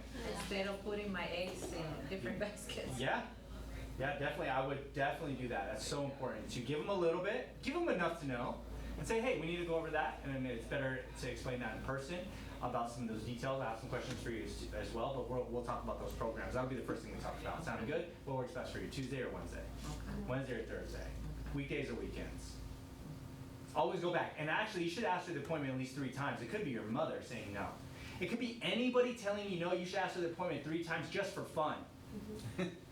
Trust me, like, it'll change. If you just ask for the appointment just for fun, even if it's a certain no, and like you're kind of giggling inside just because you're like, I gotta ask 3 times, this is like kind of funny, see what happens. I just want to see what happens, how they react, right? It does become kind of funny to me. Like, at least I giggle about stuff. They don't know. They don't know I'm laughing. What do I- And then they like, yeah, okay, fine. I'm like, oh, shoot, all right, cool. It worked. You know what I mean? Yeah, it's like, I didn't even want to meet with you, right? No, that's true. Like, I'll set appointments with people I know I shouldn't be meeting with just to see if just because I'm in the habit of setting the appointment. What's going on? So that's what's important about it. We want to like get in the habit, make it easy, make it fun. Giggle about it on your own. I want to see how hard they're going to get on me about saying no. I want to see how frustrated they're going to get. And if you're asking, and a lot of times if you're asking 3 different ways, they usually don't even get frustrated. Any ahas or anything else before we? Well, to me, my BF, it was the fact that, disclosing too much. Yeah. It pretty much, you don't have no benefit. Mhm. They have the benefit because they already know the whole thing without making a commitment with me, Yeah. which I want, Yes. a commitment. I mean, they say in car sales, this is not real estate, I don't know if they say this in real estate, I've never heard it, but in car sales, they say the people that know the least sell the most. They don't know about the cars, they don't know about the inventory, they don't know what the torque is, they don't know the horsepower, they don't know. It's actually better because they're out learning about the people. They're out having the conversations. They don't need, and then they don't get to talk themselves out of it. Like, oh yeah, this one's got 155 horsepower. Like, well, you don't need to know. Like, I'll definitely find the answer for you. But sometimes we're all worried about what we know instead of who we know and how we know them, Yeah. right? I didn't know anything, by the way. I could agree to your story. My brother. He agrees that I don't know anything. No, not that far. No, my brother works at AutoNation, Yeah. and he was there for a few months, and he was trying to like research every car that he could. And he told me he tanked his first few potential deals because he was overexerting. He was giving too much at first, and he realized his GM told him, dial it back, listen to them, receive what they're telling you, and just go with it with your personality, and you'll see how far you Yeah. go. And it did. My brother moved on to finance now, but Nice. he could for sure Exactly. attest to that. If you're like giving too much and you know too much, They tell themselves. yeah. You gave them everything they need. Yeah. Exactly. Yeah. Yeah, and they're just like, why is this guy? I don't even care about that. Why is he telling me about that? I need to find out what they care about and tell them about, and not just tell them about that, but give them that experience. Like, what do they care about? They care about their kids? Okay, you know, I could see your family in this car, and it definitely has a great safety rating. So if anything ever happens, your kids are gonna feel safe. Right? Like, give them that experience. It's not just what do they need, how can they experience it? I'm sold. What kind of car did I buy? All right, buyer consultation preparation checklist. Confirm the appointment date and time. We gotta move quick, guys. Confirm the appointment date and time. Confirm appointment location. Are they meeting at the office? Are you meeting at their house, Starbucks? Where at? I like to meet at the office. I like to meet on the home field as much as I can. I really do. This is the home team, the home field. Come meet me here. Now, listing appointment, I have to typically meet on their home field because I need to see the house anyways, but I don't always. Sometimes I meet them in the office and I set up an appointment to go look at the house separately. Confirm the location, ensure all decision makers will attend. It's pretty easy. Like, hey, is there any other decision makers in the house, or who else is important to you to be there to help you make this decision? So you need to ask those questions and make sure they're going to be there. So when I was talking to Noe, a lot of times you can say, hey, it sounds like, you know, it's you and your wife, and this is something that you're probably going to agree to together. Now, usually what works best for both you and your wife? That's how I usually ask. What days are you guys usually together and off of work? Right? Because I'm trying to get them both at the same time. And they know. They know when they're together. Come on. They got a schedule. They got a routine. Ensure decisions maker can attend. Complete your buyer guide. Okay. You guys have buyer guides? No. Some of us do. I think we have them in command, right? In command, we have it, Where did Armando and go? we even have it in Spanish in command. Yeah. Yeah, they're, So if you just search it, you have a buyer guide right there. You can print it out. You can make it a little booklet. It's great. You want to have some type of buyer guide because you want to give them something tangible, something of value, and a buyer guide. I customize my buyer guide. If you don't have a buyer guide or you don't like the Keller Williams buyer guide, go to Etsy. Etsy has them for like $5 or something. Like, you gotta print them, right? Sometimes they're $10. If you don't know what Etsy is, they like where people can put stuff that they've made or whatever, they could sell stuff. Prepare the meeting space. Okay, well if it's the office, just make sure it's clean and tidy, good to go, smells good, good temperature, and then review the lead sheet. So that's the lead sheet. So what about them do you need to know before the appointment, right? Confirming the appointment date and time. I actually one thing I did as a young age, at like, I was probably like 23 or 24, and I looked like I was probably 16 or 17, and what I would do is I would have someone else confirm the appointment for me. Because at that time, is a strategy I used, and maybe that's not the best strategy anymore. However, at that time, it was great. It's like, hey, I'm calling from Paulauskas Realty office. This is Andy. This is Jessica, whatever. I'm calling to actually confirm your appointment with Thomas. Right? Because now they're like, oh, whoa, he's got someone like, he's not just a kid. He's got someone making this call for him. Right? Like, he is someone that has value. Someone's working for him. Right? And then I'll have him say, oh my gosh, you're gonna love Thomas. He really knows the market so good. He's been in a lot of transactions. All our clients really love him. You're in for a treat, right? Because now they have a review. A review. They didn't ask for the review, but they got the review, right? It's good to know other people know, like, and trust, and there's some confirmation. It's social proofing, right? So I like to do that. I don't like to call myself and say, hey, you're gonna really like me. You're gonna have a lot of fun when I get there. Right? So when someone else says that, it really stands out. So if you have a partner, another agent, a family member, someone, it's really cool to have someone else call. Yes. It is. And it makes you feel special because when my son made the appointment for me, I don't know how many places he told them, but when I meet them, oh, your son say a lot of good things about you. Mm-hmm. See, it's already out there. It's already happening. All right, top 10 service areas of the buyer's value proposition: needs analysis, pre-qualification or pre-approval, neighborhood information, home search, make an offer. I'm just trying to see if there's anything in here I need to go over in detail. Negotiating to buy, vendor coordination, pre-close. So this is just basically needs analysis. What do they need? You can fill out their needs analysis. Pre-qualification or pre-approval. If you can't find the page, we probably don't have it. We're probably going to go more into details on this. So these are the type of things. These are like the type of bullet points that you want to have in your presentation, because this is your value proposition.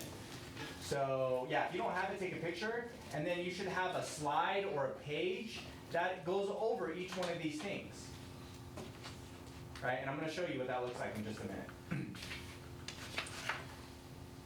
So this is like basically you can make a slide or a page on each one of these items. You can have a page that has questions, your needs analysis. Another page that goes over pre-qualification or pre-approval process. Another page or a slide that says neighborhood information. Another slide that says here's how the home search works. Another slide that says here's how we're going to make an offer and what you can expect when you make an offer. You're educating them during your presentation to show your abilities, of course. You're educated, you know what you're talking about, and it's going to help alleviate so many questions that they might have about you. Okay, buyer guide content. Here's all the stuff. Take a picture of it if you don't have it.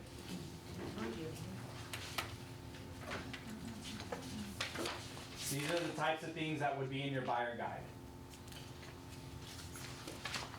Okay, again, you can just buy one on Etsy and change it. It'll come into Canva.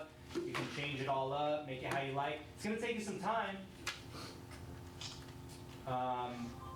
I wouldn't spend too much time on it because, again, what we do is we take so much time on preparation and not enough time in action getting clients.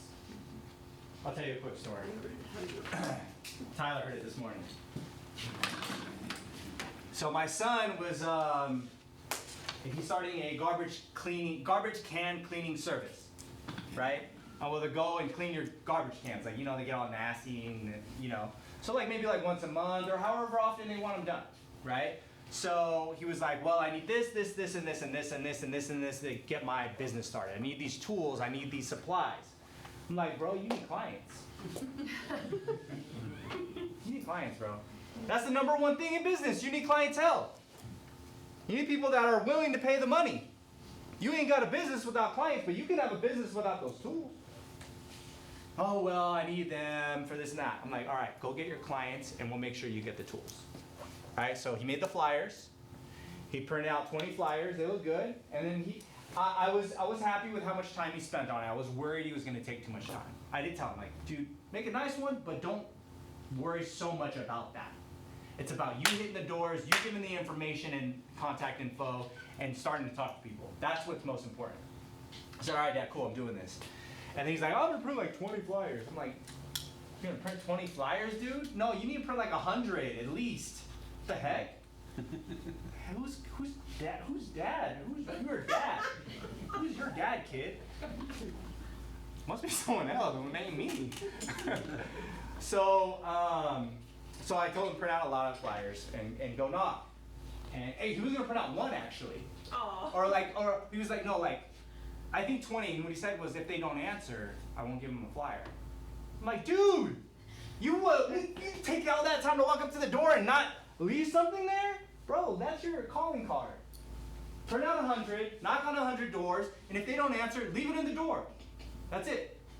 So he printed out a lot, but he ended up only doing 20 because his friends were wanting to hang out and blah, blah, blah. So I was like, all right, whatever, dude.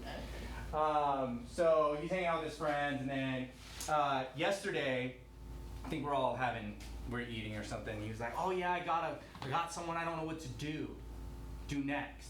So on those flyers, someone called him on the flyer, text him on the flyer, like, hey, I'm interested in getting my trash cans clean, like, please call me to set an appointment, right? He's like, well, I don't know what to do next. I don't have a pressure washer. I'm like, dude, it's not that you don't have a pressure washer, it's that you don't have a pressure washer that you want. Because we have a pressure washer. It's on wheels, it's a little bigger, and you can walk it. We live on a hill, so I get where he's coming from. But again, like, that's not my jam. He's young. He can do it. He can do it! Yeah, that's what I'm talking about. Like kids. Young or old, I don't care, you can do it. So anyways, he wants to buy this like little pressure washer, put it on his electric bike, cruise around, plug it into their hose, plug it into their wall, and right? That's what he wants to do. I'm like, bro, get the clientele, because you got a pressure washer.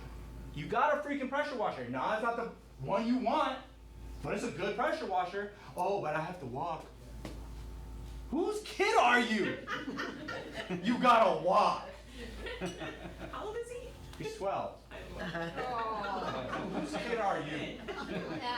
Whose freaking kid are you, dude? And like, I'm low-key like mad inside. I'm like low-key mad. I'm like, dude, you go deliver. Well, I can't because Dad, you made me go out there and get people to get the service, but I don't have the stuff, so now I don't know what to do. Go wash the trash can, bro. Go get a hose, I don't care. Go get a brush. You should be excited. You got your first deal. All you gotta do is call them and be like, yeah, when would you like service? I got this day, this day, and this day available. You got a hose? Cool, I'll bring the brush. Who cares? Go get the deal. I know the first deal might be hard and you're not sure of yourself and you don't think you have good service, but someone wants to use you. You improve your services over time. You don't have to wait to have everything all perfect before you go make some money, before you go give some service. Matter of fact, I almost told that kid, no, now you're doing it for free. You're gonna call them, you're gonna tell them you're gonna do it for free. And you're gonna walk with that heavy thing. It's not even that heavy. You know what I mean? Like show you a work ethic. Teach you a work ethic. You know what I mean? We're so worried about the things that we have and the knowledge that we have and the products that we have. I didn't learn what I needed until I knew I needed it. I was out door knocking with nothing. No name tag, no cards, no flyers. Like, oh, I need name tag, I need flyers. And I went back and did that. And I'm out there, flyers. Oh, I need something of value I can give them. Oh, I need to go back and do that. Oh, I need to get their numbers. Oh, I need to get their names. Oh, I need their address. Oh, I know what I don't know. And now I'm building a business. Because I'm taking action. So if you don't know something, go do it. If you don't have the tools, go do it anyways. Because you can find the tools. My son can find the tools. There's a freaking hose somewhere. He could probably borrow a hose from the neighbor. I don't care if he has to carry a bucket of water. Like, you go do it, boy. That's how I feel about it. That's right. Yeah. I said all that to say that these are the contents of your buyer guide. And if you don't have one, you can buy one on Etsy. You can use the Keller Williams app, but don't let it stop you from taking action. Okay, can you write that around the Etsy page, Etsy website? Etsy.com? Etsy. Oh, you're gonna have fun with Etsy. But I'm sure there's a lot of free stuff through Command that you can use. But I mean, if you really just want to pay for stuff, you can. Etsy.com. And then you can search for buyer guide, listing presentation, buyer presentation. They got the templates. It's still gonna be work. So don't buy it unless you're ready to work. Unless you're ready to put in the time. Right? We're ready. Ready? Okay. And you can buy it and you can change it and you can search through the ones you like, you don't like. There's all kinds of stuff. You're gonna get lost in there. Don't get lost. Don't get lost in the sauce, just make it happen. All right, Command buyer guide. Look, it's right there. All you need is Command. It's totally customizable. You can make your buyer guide right there in Command. You got your table of contents. Your needs come first. If you don't know how to find it, just go find Armando. Yeah. And I'm sure he can even send you a link. Buyer guide, home wish list. Neighborhood insights. These are all things in Command that you can use templates for. Buyer guide, how home buying works. Step number 1, 2, it's all in there. Matter of fact, this might be it. No, maybe it's not. That's for real stuff. Buyer guide, your value proposition. This is important. And your value proposition is going to be, you could just print it just like this, your value proposition, but you can change your value proposition to be what you feel is valuable. Right? There's your knowledge, how long you've been doing it, how many transactions you've done. There's different items of value. Some people, their value is a lower commission. Some people's value is the service that you're gonna get, right? Like we had before it got stolen, we had a moving truck. We had storage units. We have a maid service clean their home. We have like so many things, items of value, and that's part of your value proposition, right? There's gonna be simple things that everyone has. Like I have special technology that'll help you find homes. Yeah, it's the MLS. Like everyone has that, but the way you say it is important, right? Any ahas? So this is not even part of this class. I wanted to show you my buyer presentation. Yes. And we have a few minutes. I am knowledgeable and caring and the best agent for these clients. Okay, this is an affirmation. We're gonna go ahead and skip over that. Welcome the buyer. Okay, so the first 3 minutes, you're gonna welcome the buyer to their, let's see if I can just skip over this. Buyer needs analysis. Let's see, closer to the agreement. Okay, I'm trying to get to my buyer broker presentation. So we're gonna have to skip a couple things. If you guys look through your books to the end and see if there's anything in there you're like, oh, I have a question on this, let me know, and I'll try to touch on it. Getting through my buyer presentation takes more than 15 minutes, but I will go fast.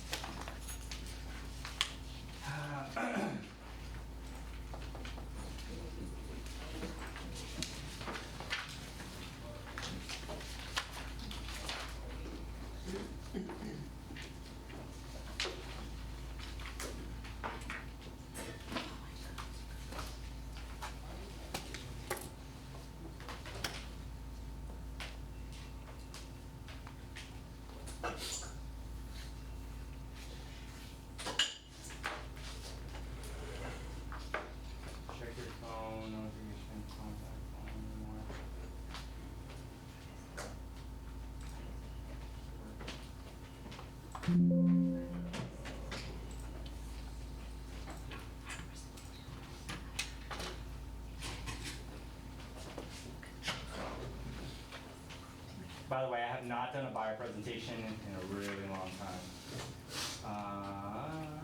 Let's see.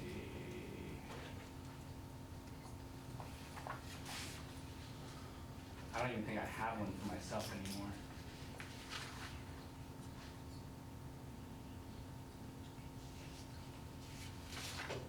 Okay, that's okay.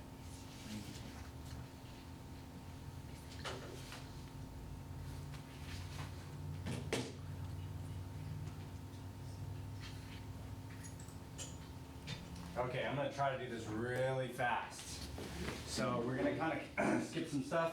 But, so what happens is they walk in, typically I'll role play this, but for lack of time. They'll walk in, shake their hand, hey, great to see you, thanks for coming in, I'm super excited to go over everything with you. How's your day? Da da da da da da da. Come in and have a seat. So the first thing I do is I greet them and I control the conversation. Make sense? Yes or yes? Yes. Awesome. All right, go ahead and have a seat. Hey, what we're going to do together today is we're going to go over the purchase consultation and what that means for you, what you can expect from us, what we can expect from you, and how we can work together to find you the house that you're looking for. Sound good? Yes. You see how I say sound good? That gets them, that's a tie down. You're going to hear me use tie downs over, at the end of every slide, before I go to the next slide, I always use the tie down. All right? So the purpose of our meeting today is for you to get to know me and my team, for me to get to know you, I use hand signs too, right? Understanding the value and expectations, to get educated on the market, and to go over the home buying process. And then finally, this is my soft close. This is already slide number 2 or 3, soft close. Finally, reviewing the paperwork. So I'm letting them know, hey, we're getting there. This is what's going to happen. Okay? Here's the way, a lot of my team doesn't use this slide anymore, but we were using it for a while to go over why rates are not crazy high. And here's what they mean for different prices. We typically don't use these 2 slides right now. And then I'll have an About Me page. This is where you can get personal, so if they don't know you, they can kind of know you, and maybe kind of know you to become buddies. So I'm a licensed realtor. I'm also an investor analysis. I'm married to my wife for this long. I have a daughter. I love basketball. I'm going to go into details about myself that maybe they can relate to, but if they don't, that's okay. But I want them to know me a little better. So I actually would have more details about me on here, or I would go into detail about each one of these. Make sense? Okay. And then I will go over, so on our team, we go over the team captain, but this is typically my own slide, right? So I'm Thomas Paulauskas, been a realtor since 2007, a broker since 2014. I have over 40,000 hours, actually 50,000 hours of hands-on experience. I've been featured in Real Estate Magazine as a top producer. I've had guest appearances on HD TV shows. I've been experienced in real estate and investing. I own and manage, so this is outdated, 9 rental units. I bought, remodeled, and flipped 10 single-family homes, and I also wrote a book called The Guru Guide to Sell Your Home. I'm a father and family man. This is my family. Get to know my family. This is my daughter. This is my son. This is my wife. These are my kids. Da da da da da. I'll even have a couple of jokes, just to lighten the mood. All right, here's our team, and right now so part of it's them getting to know me, but the other part of it's my value proposition, right? And also educating them on the market. But our team, we have the #1 team in production at Keller Williams Antelope Valley, ranked in the top 3 agents for production sales out of all agents and teams in Antelope Valley since 2014. Closed over 1,850 since 2007, which obviously it's more than that now. So now I'm building confidence in who we are. You can trust me, and here's why. Make sense? Yes or yes? Yes. Awesome. Here's the added value. You're going to get I put added value, right? That you probably won't get anywhere else. I'll tell them they won't get it anywhere else. Only here. You get a free moving truck rental, free storage unit rental. You get our guarantee. And our guarantee, I just say that. And the reason I say that is because that guarantee changes based on the market. I might have a guarantee for we'll get you at least $3,000 off the price or in closing costs, or we'll pay for your home inspection, blah, blah, blah, blah, blah, right? My guarantees change depending on the market. We're known for smooth transactions. Other agents want to work with us. We have 5-star reviews across our review sites. And you also get a membership to Club Tom Paul, and that includes party tables and chairs. You get to use those for free. You just pick them up. You get to use our pressure washer. Man, my son can use that. You can use our pressure washer at no cost. Carpet cleaner at no cost, our ozone, and we have all types of other things that are great to have when you own a home, but you don't want to have it stored or pay to buy them because you only use them once or a couple times a year. So I'm going to take that responsibility on for you to make your life easier. Does that sound good or what? Yes. Also, you'll be invited to all of our quarterly events, and I'll make sure you get that invite. So that's the added value.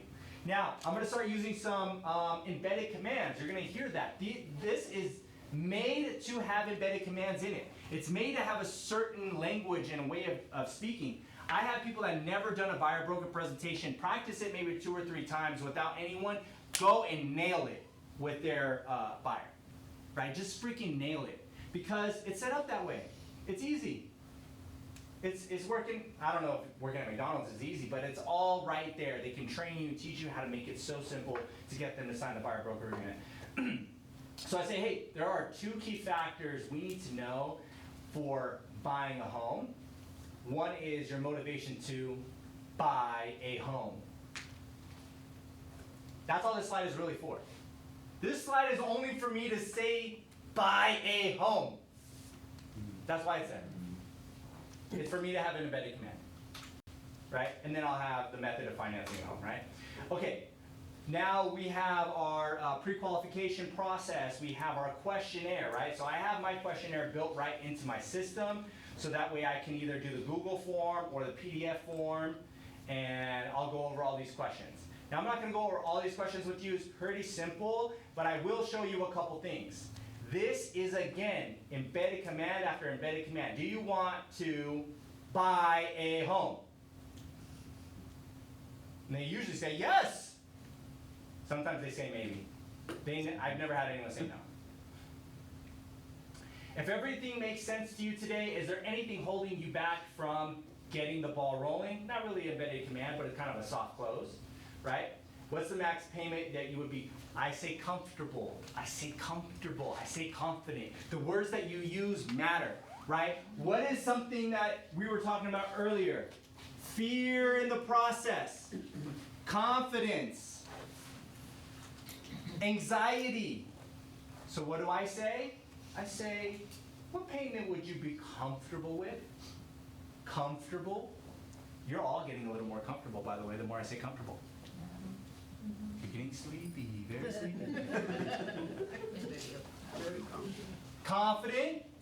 I say confident a lot. You feel comfortable and confident with me, right? I'm using these words on purpose. That's why script is good, because you get to control exactly, you get to think it all the way through, right? Like, you can build an airplane, or you can have the instructions on exactly how to build the airplane.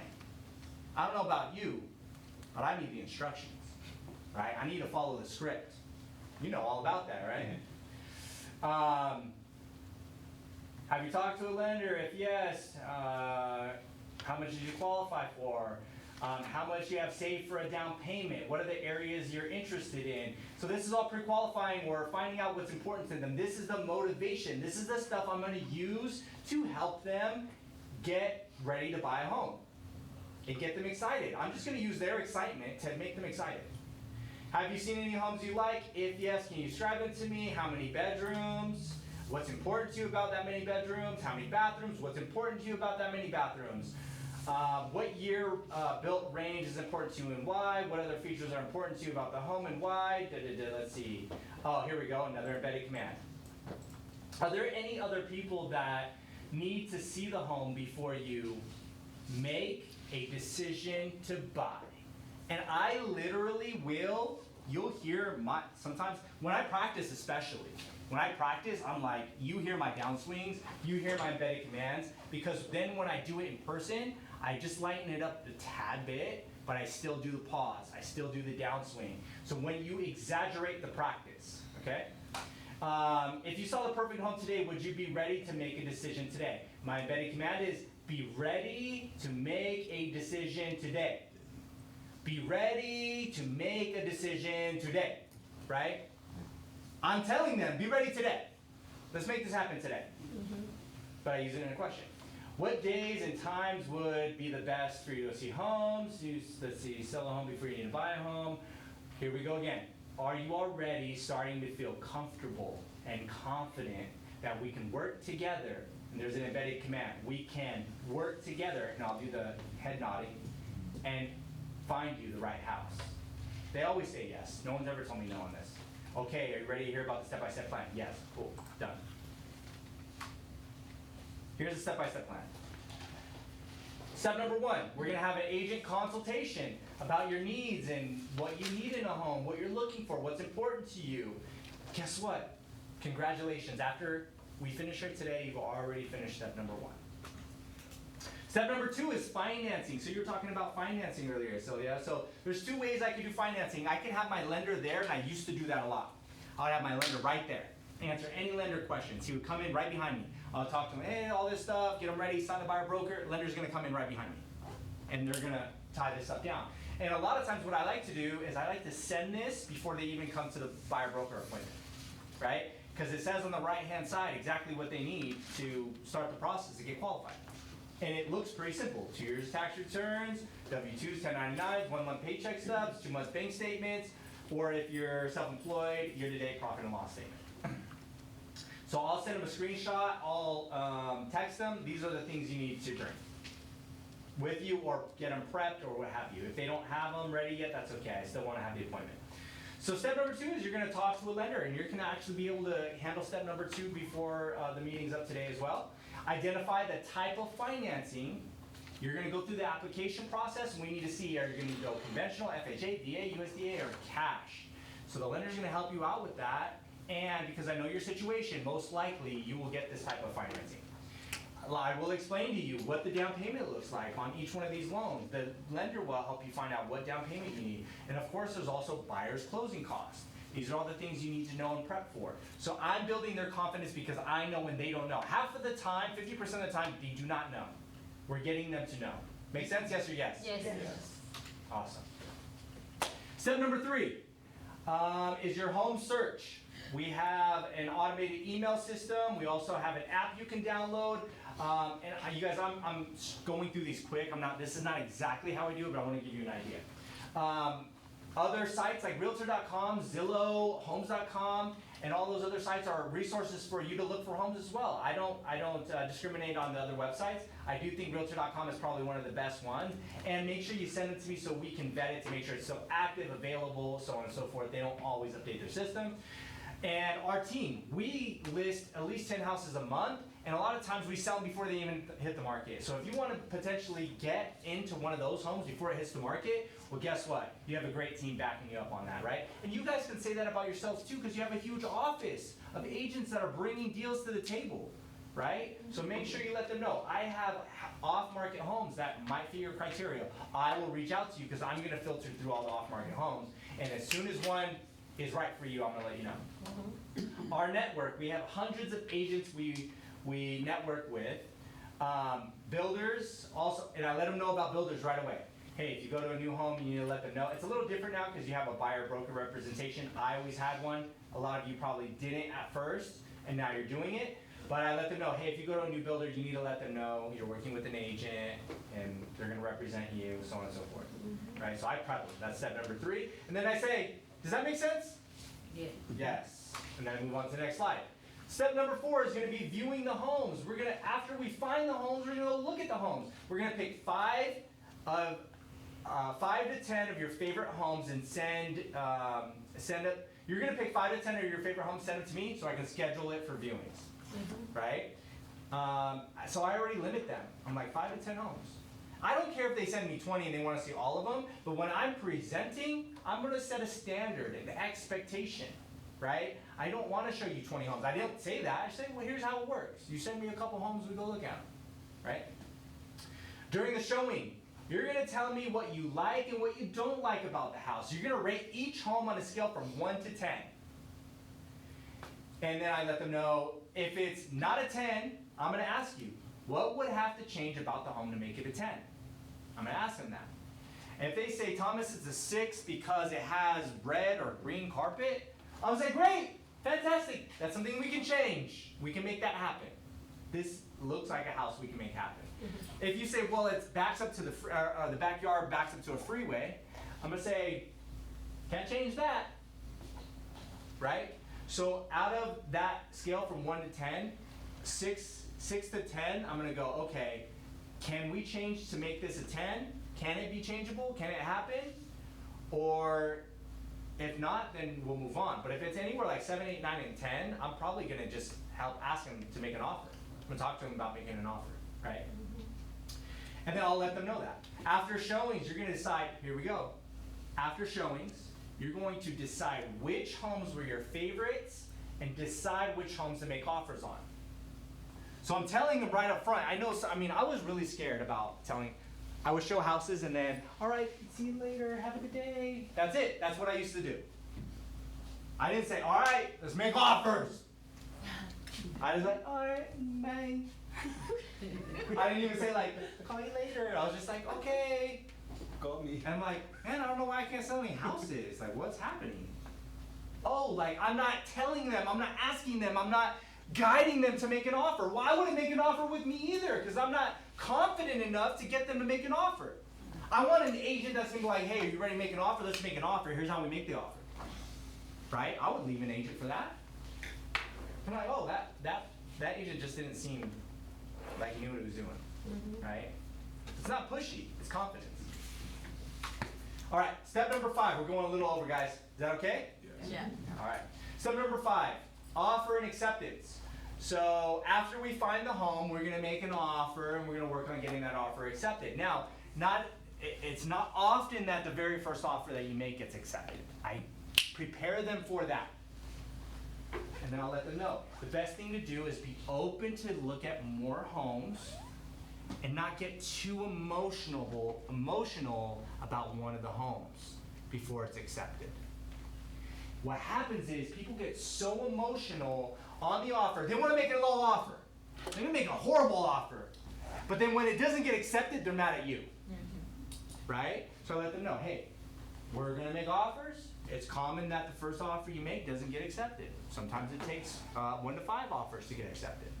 Right? I set that expectation because why? Because they're in fear of the process. So they back out because they don't know. Right? You hear a noise in a bush. What happens? I get scared. If I'm out hiking and I hear a noise in a bush, I'm gonna be, ooh, what's that? Because I don't know what's in there. Could be a bunny rabbit, could be a freaking cobra. I don't know what's in the bush. So we're gonna show them what's in the bush. So current market conditions, how to make a strong offer, making an offer, offer negotiations, offer acceptance, and escrow opens. Here's what we're gonna do. And then I even have a little video. All right, guys, let's talk about the key factors in making a strong offer. We're gonna talk about price, financing, closing costs, down payment, and the term and length of the transaction. All right. So I went over all that, recorded it, 4-minute video, so I didn't have to talk about it every single time. If I feel like they need more information on that, I'll play the video. My agents, they can go sit down, talk to them, like, hey, here's something you don't even have to talk about anymore. I made a video for you, right? This is in DJ's buyer broker presentation. So you can play this to help them understand about how to make an offer. Because if they don't understand how to make an offer, again, they're gonna live in fear. They don't understand how it works. I'll even let them know, like, yeah, you're not putting any money up. You just make the offer. We used to have copies of EMDs. I don't even think they do that anymore. Remember, it was like, where's a copy of your EMD? Like, it's just a copy of a check. Like, it's probably fake anyways. But now we don't even ask for it. It's silly. Back in the day, you used to have to record it in a book and all kinds of stuff. We don't do that anymore. So make an offer. If it gets accepted and you need to bring consideration to make the offer valid and open escrow, then that's a different story. But you can make 1,000 offers. Why not? I let them know that right up front. Make sense? Yes. Good. Market conditions. So then I explain, hey, there's different conditions of the market. There's a buyer's market, there's a seller's market, there's a balanced market. And here's the market that we're in. Right? And then I go, let's talk about market conditions in the real estate market. Okay? So I can either play the video or explain it to them. Then go to step number 6. We get our offer accepted. After we make a couple offers, could be your first one, could be your 5th one, we're gonna get it accepted on a house that you love. Okay? I'm gonna make sure to do that with you. And then it's your due diligence process. It's your due diligence time frame. Escrow will open, you have to do your home inspection, you have to do an appraisal, and I'm gonna explain these if they need more explanation. Seller's disclosures are da da da da da da da. Repairs, here's how repairs work. If you find problems with the home, we could do a couple things. We can cancel the deal, we can ask for the repairs, we can ask for a credit, we can decide to do the repairs on our own. We can, if it qualifies for the loan without the repairs being done, we can move forward and do nothing. I let them know exactly what to expect. Because again, takes the fear out of the process.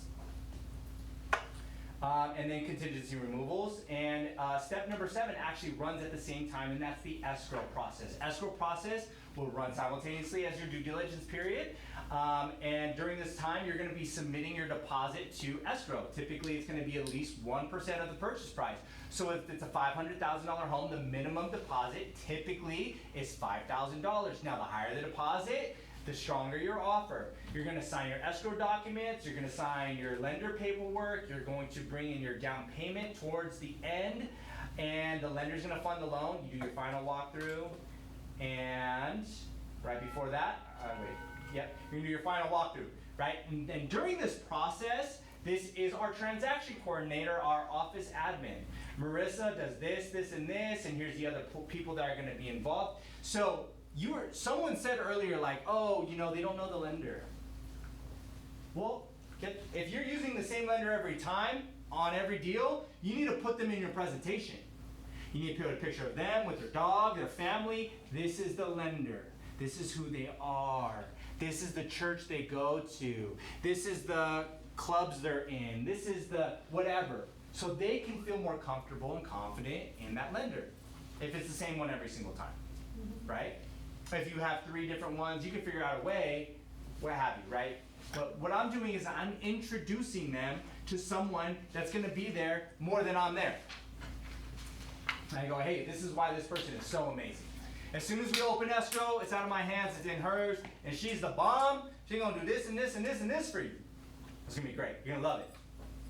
And then boom, boom, boom, it's time to celebrate. The final step is the closing process. You're going to sign any final documents, final walkthrough with your agent, close escrow, and you get the fun part. We get to give you the keys and celebrate. That sounds so good, doesn't it? Yeah. So here's our next step. Remember, we always want to give them the next step. When you get off the phone with someone, before you get off the phone, you say, here's our next step. Here's what we're going to do next. There's always a plan of action that has to come next, okay? The next step is required by the National Association of Realtors for us to get a signed buyer-broker agreement. We're going to go ahead and do that today. It's going to outline the commission and how that works, and I'll explain to you how the commission works. And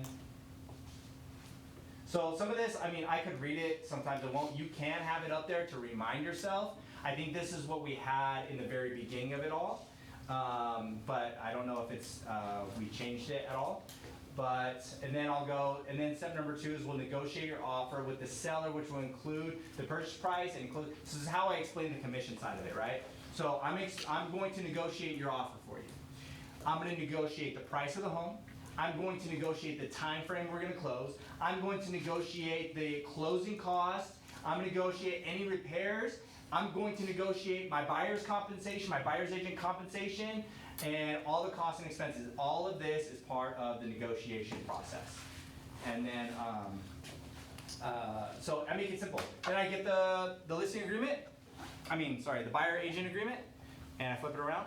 Or if they're in front of me, I'll do something like this. All right. So actually, I have a couple of questions. Hold on. Is it a slide in here or not?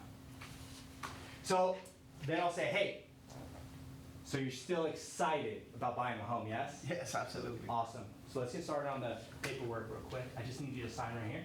Initial, initial, initial, sign, done. That's typically, I don't even have to talk about it. Sometimes I do. Legally, I should probably be telling you that you should go over it with them, explain it to them, and so on and so forth. It's really up to you how you want to handle that. Typically, I'll go bullet points, explain certain things. Sometimes I'll go over the whole contract if they need that. If they don't and they're just ready to go, I'll just sign here, sign here, sign here, sign here, done. I'm out. Typically, I can get them to sign in about 45 minutes and go through the whole process. Boom, boom, boom. Sometimes it takes an hour. And also, you can even You can see how they qualify first too, if you feel more comfortable doing that. Like see, if the lender thinks that they'll qualify before you do the buyer broker presentation. However, if you're not doing a ton of buyer broker presentations, you should just be doing them no matter what, because that's also your practice. Does that make sense? Yes or yes? Yes. Is this good? Yes or yes? Yes. Have you learned something? Yes. Absolutely. Awesome, awesome. Okay, so we're 11 minutes over time, so I just want to know, last real quick is what ahas, what'd you get out of the class, and then we can go do our thing. First of all, don't get ready to get ready, just do it. Don't get ready to get ready. Get ready to get ready. Yeah, I like that. What else? Don't talk yourself out. Don't talk yourself out of the deal. That's what's great about the scripts, is because sometimes when we talk too much, we go in a whole different direction, and it's nice to know exactly where you're headed. Yeah. What else? I like the fact that, don't let them go all the way to fear. So do all the steps so you don't get them to go into fear. Right. Yeah, you're gonna get them out of fear, because we talk about the presentation, qualification, what do buyers care about, and that presentation is gonna go over practically everything. And then bad news, you're the good news. You should always be the good news, Yeah. right? We're gonna explain to them, and be confident in the market. I tell them all the time, I'm still buying houses. I don't care what's going on in the market, I'm gonna buy a house. I can't wait to buy another house. I love buying houses. Don't give up. Always ask for the appointment and keep asking until you get one. Keep asking. Keep asking at least 3 times, right? At least 3 times. Well, no, on that call, and Yeah. the next call you can ask another 3 times. Yeah. Ask for the appointment. Ask for the contract to be signed. Typically, I don't need to. I just turn it around. They're ready to go. They're done. After the presentation, they're good. So does this cost me anything if I don't buy a house? No. I like the fact that you said, you said something about what payment do you feel comfortable with? And I'll tell you 3,000, and you said something so important like, why stopping you then? So yeah, if you're able to get the payment of 3,000, I like that fact. what would be holding you back from buying one? Yeah, I like that because I feel that, I'm pretty much telling you, so why don't you move forward? Yeah. If I give you what you want. Exactly. So let's say I have a buyer that say, okay, my max is 2,800 mortgage payment. So I will approach them and say, so what I hear from you saying is that if the payment is 3,200, gonna stop you to get into the house that you dream. Yeah, I would say something similar to that. I would say, so at $2,800, you're saying that that's the payment that you want. That's what it sounds like. That's the payment you want? Yes.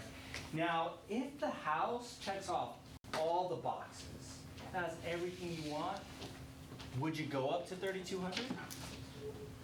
Or is 3,200 out of reach if it had everything you wanted? Or what could you stretch that to if it had everything you wanted? Right? That's the question. They might say, I can't stretch. I'm like, okay, cool. I just need to know. I need to ask the right question because I need to know what we're looking at, like what price range we're looking at. Make sense?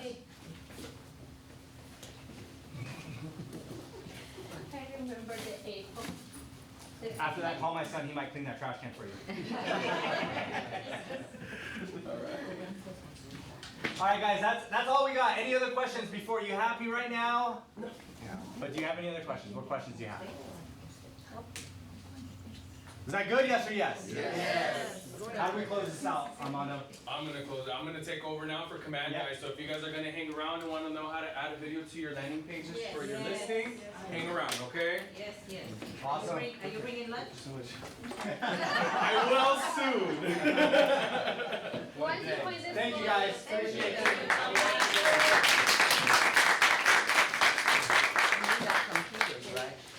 Actually, this is instructional, so it's not workshop style. I really just want to show you guys how to do it. And the reason for it is because to pretty much enhance your open house experience, when you're making social media posts, making flyers, or for when you get your own listing, right? You want to be able to get it I'm Is sorry? that gonna be on Zoom? Yes, it is. And the same link? Or- Yeah, I'm still online, so if Okay. anybody on Zoom is welcome to stay. All right, so today I'm going to be using, or does anybody have a listing that I can borrow for my class today? Yes. Yeah, anybody? I can do two. I'll do two listings. So here, let me go ahead and write these in. I need to help you first. You guys want to take a quick break? Yeah? Okay, I'll give you guys a 10-minute break and we'll be back in, okay? 5-minute break. 5 minutes. 5 minutes. 5 minutes. Calling her. Necesitan. No computers, no computers. You don't need your computer. Oh, okay. Okay, Jenny, dígame, hoy que estamos en break. When he was talking with those letters and numbers, pull them up in command, are those letters and numbers tags? These letters and numbers, what he was saying to you guys is for you guys to go into your database and add these tags to it. They're tags. Yeah, they're So specific. I would do A5 or whatever he said, and then when I wanted to pull that up, the letter or the number will just come up. There's ways that you can filter your view. So if you're saying if you want to see the letter A specifically in command, yes, there's an option where you can filter to only view letter A. Like you did the agent. I'm sorry? You filtered the agent. Right, exactly, Okay, exactly. Thank you. You got it. Okay. I'm gonna go ahead and open up my command account in the meantime. Sí, ahorita le doy una tarjeta. Sí.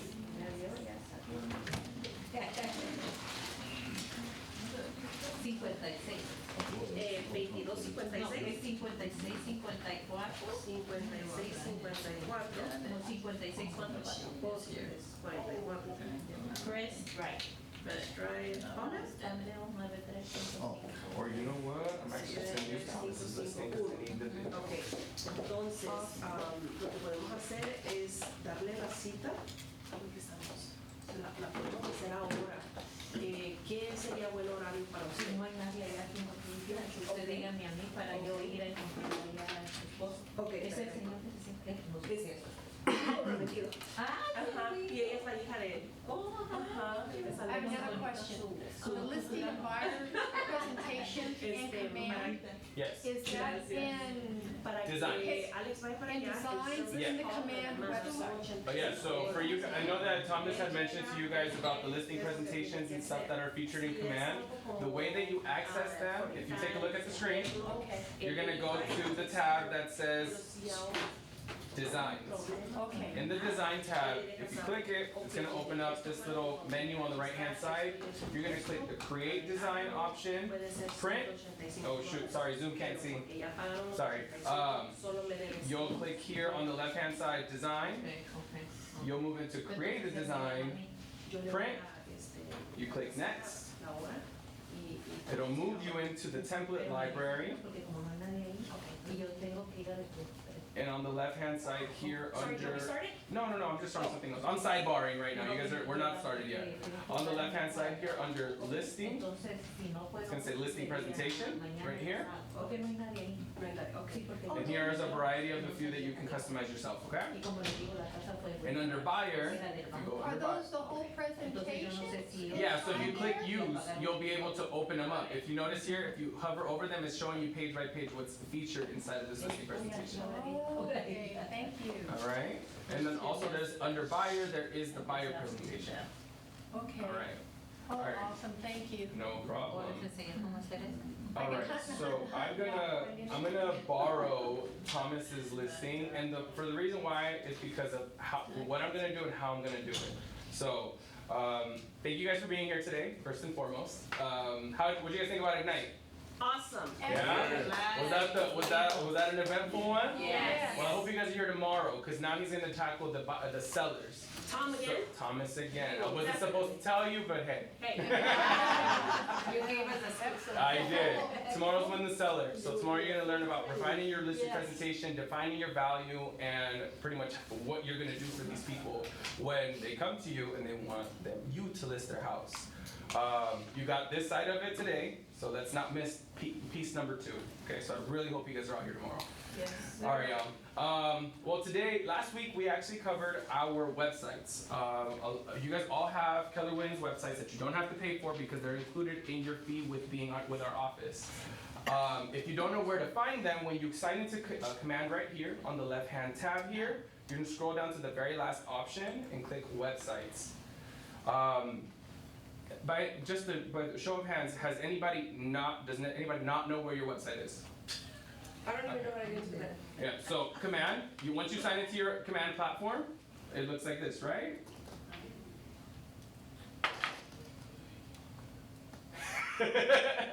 Once you log in from here, Sylvia, on the left-hand side, see the little house? Yeah. You're gonna move all the way to the very last option that says websites. Okay. So right here's where you're gonna have access to Sorry,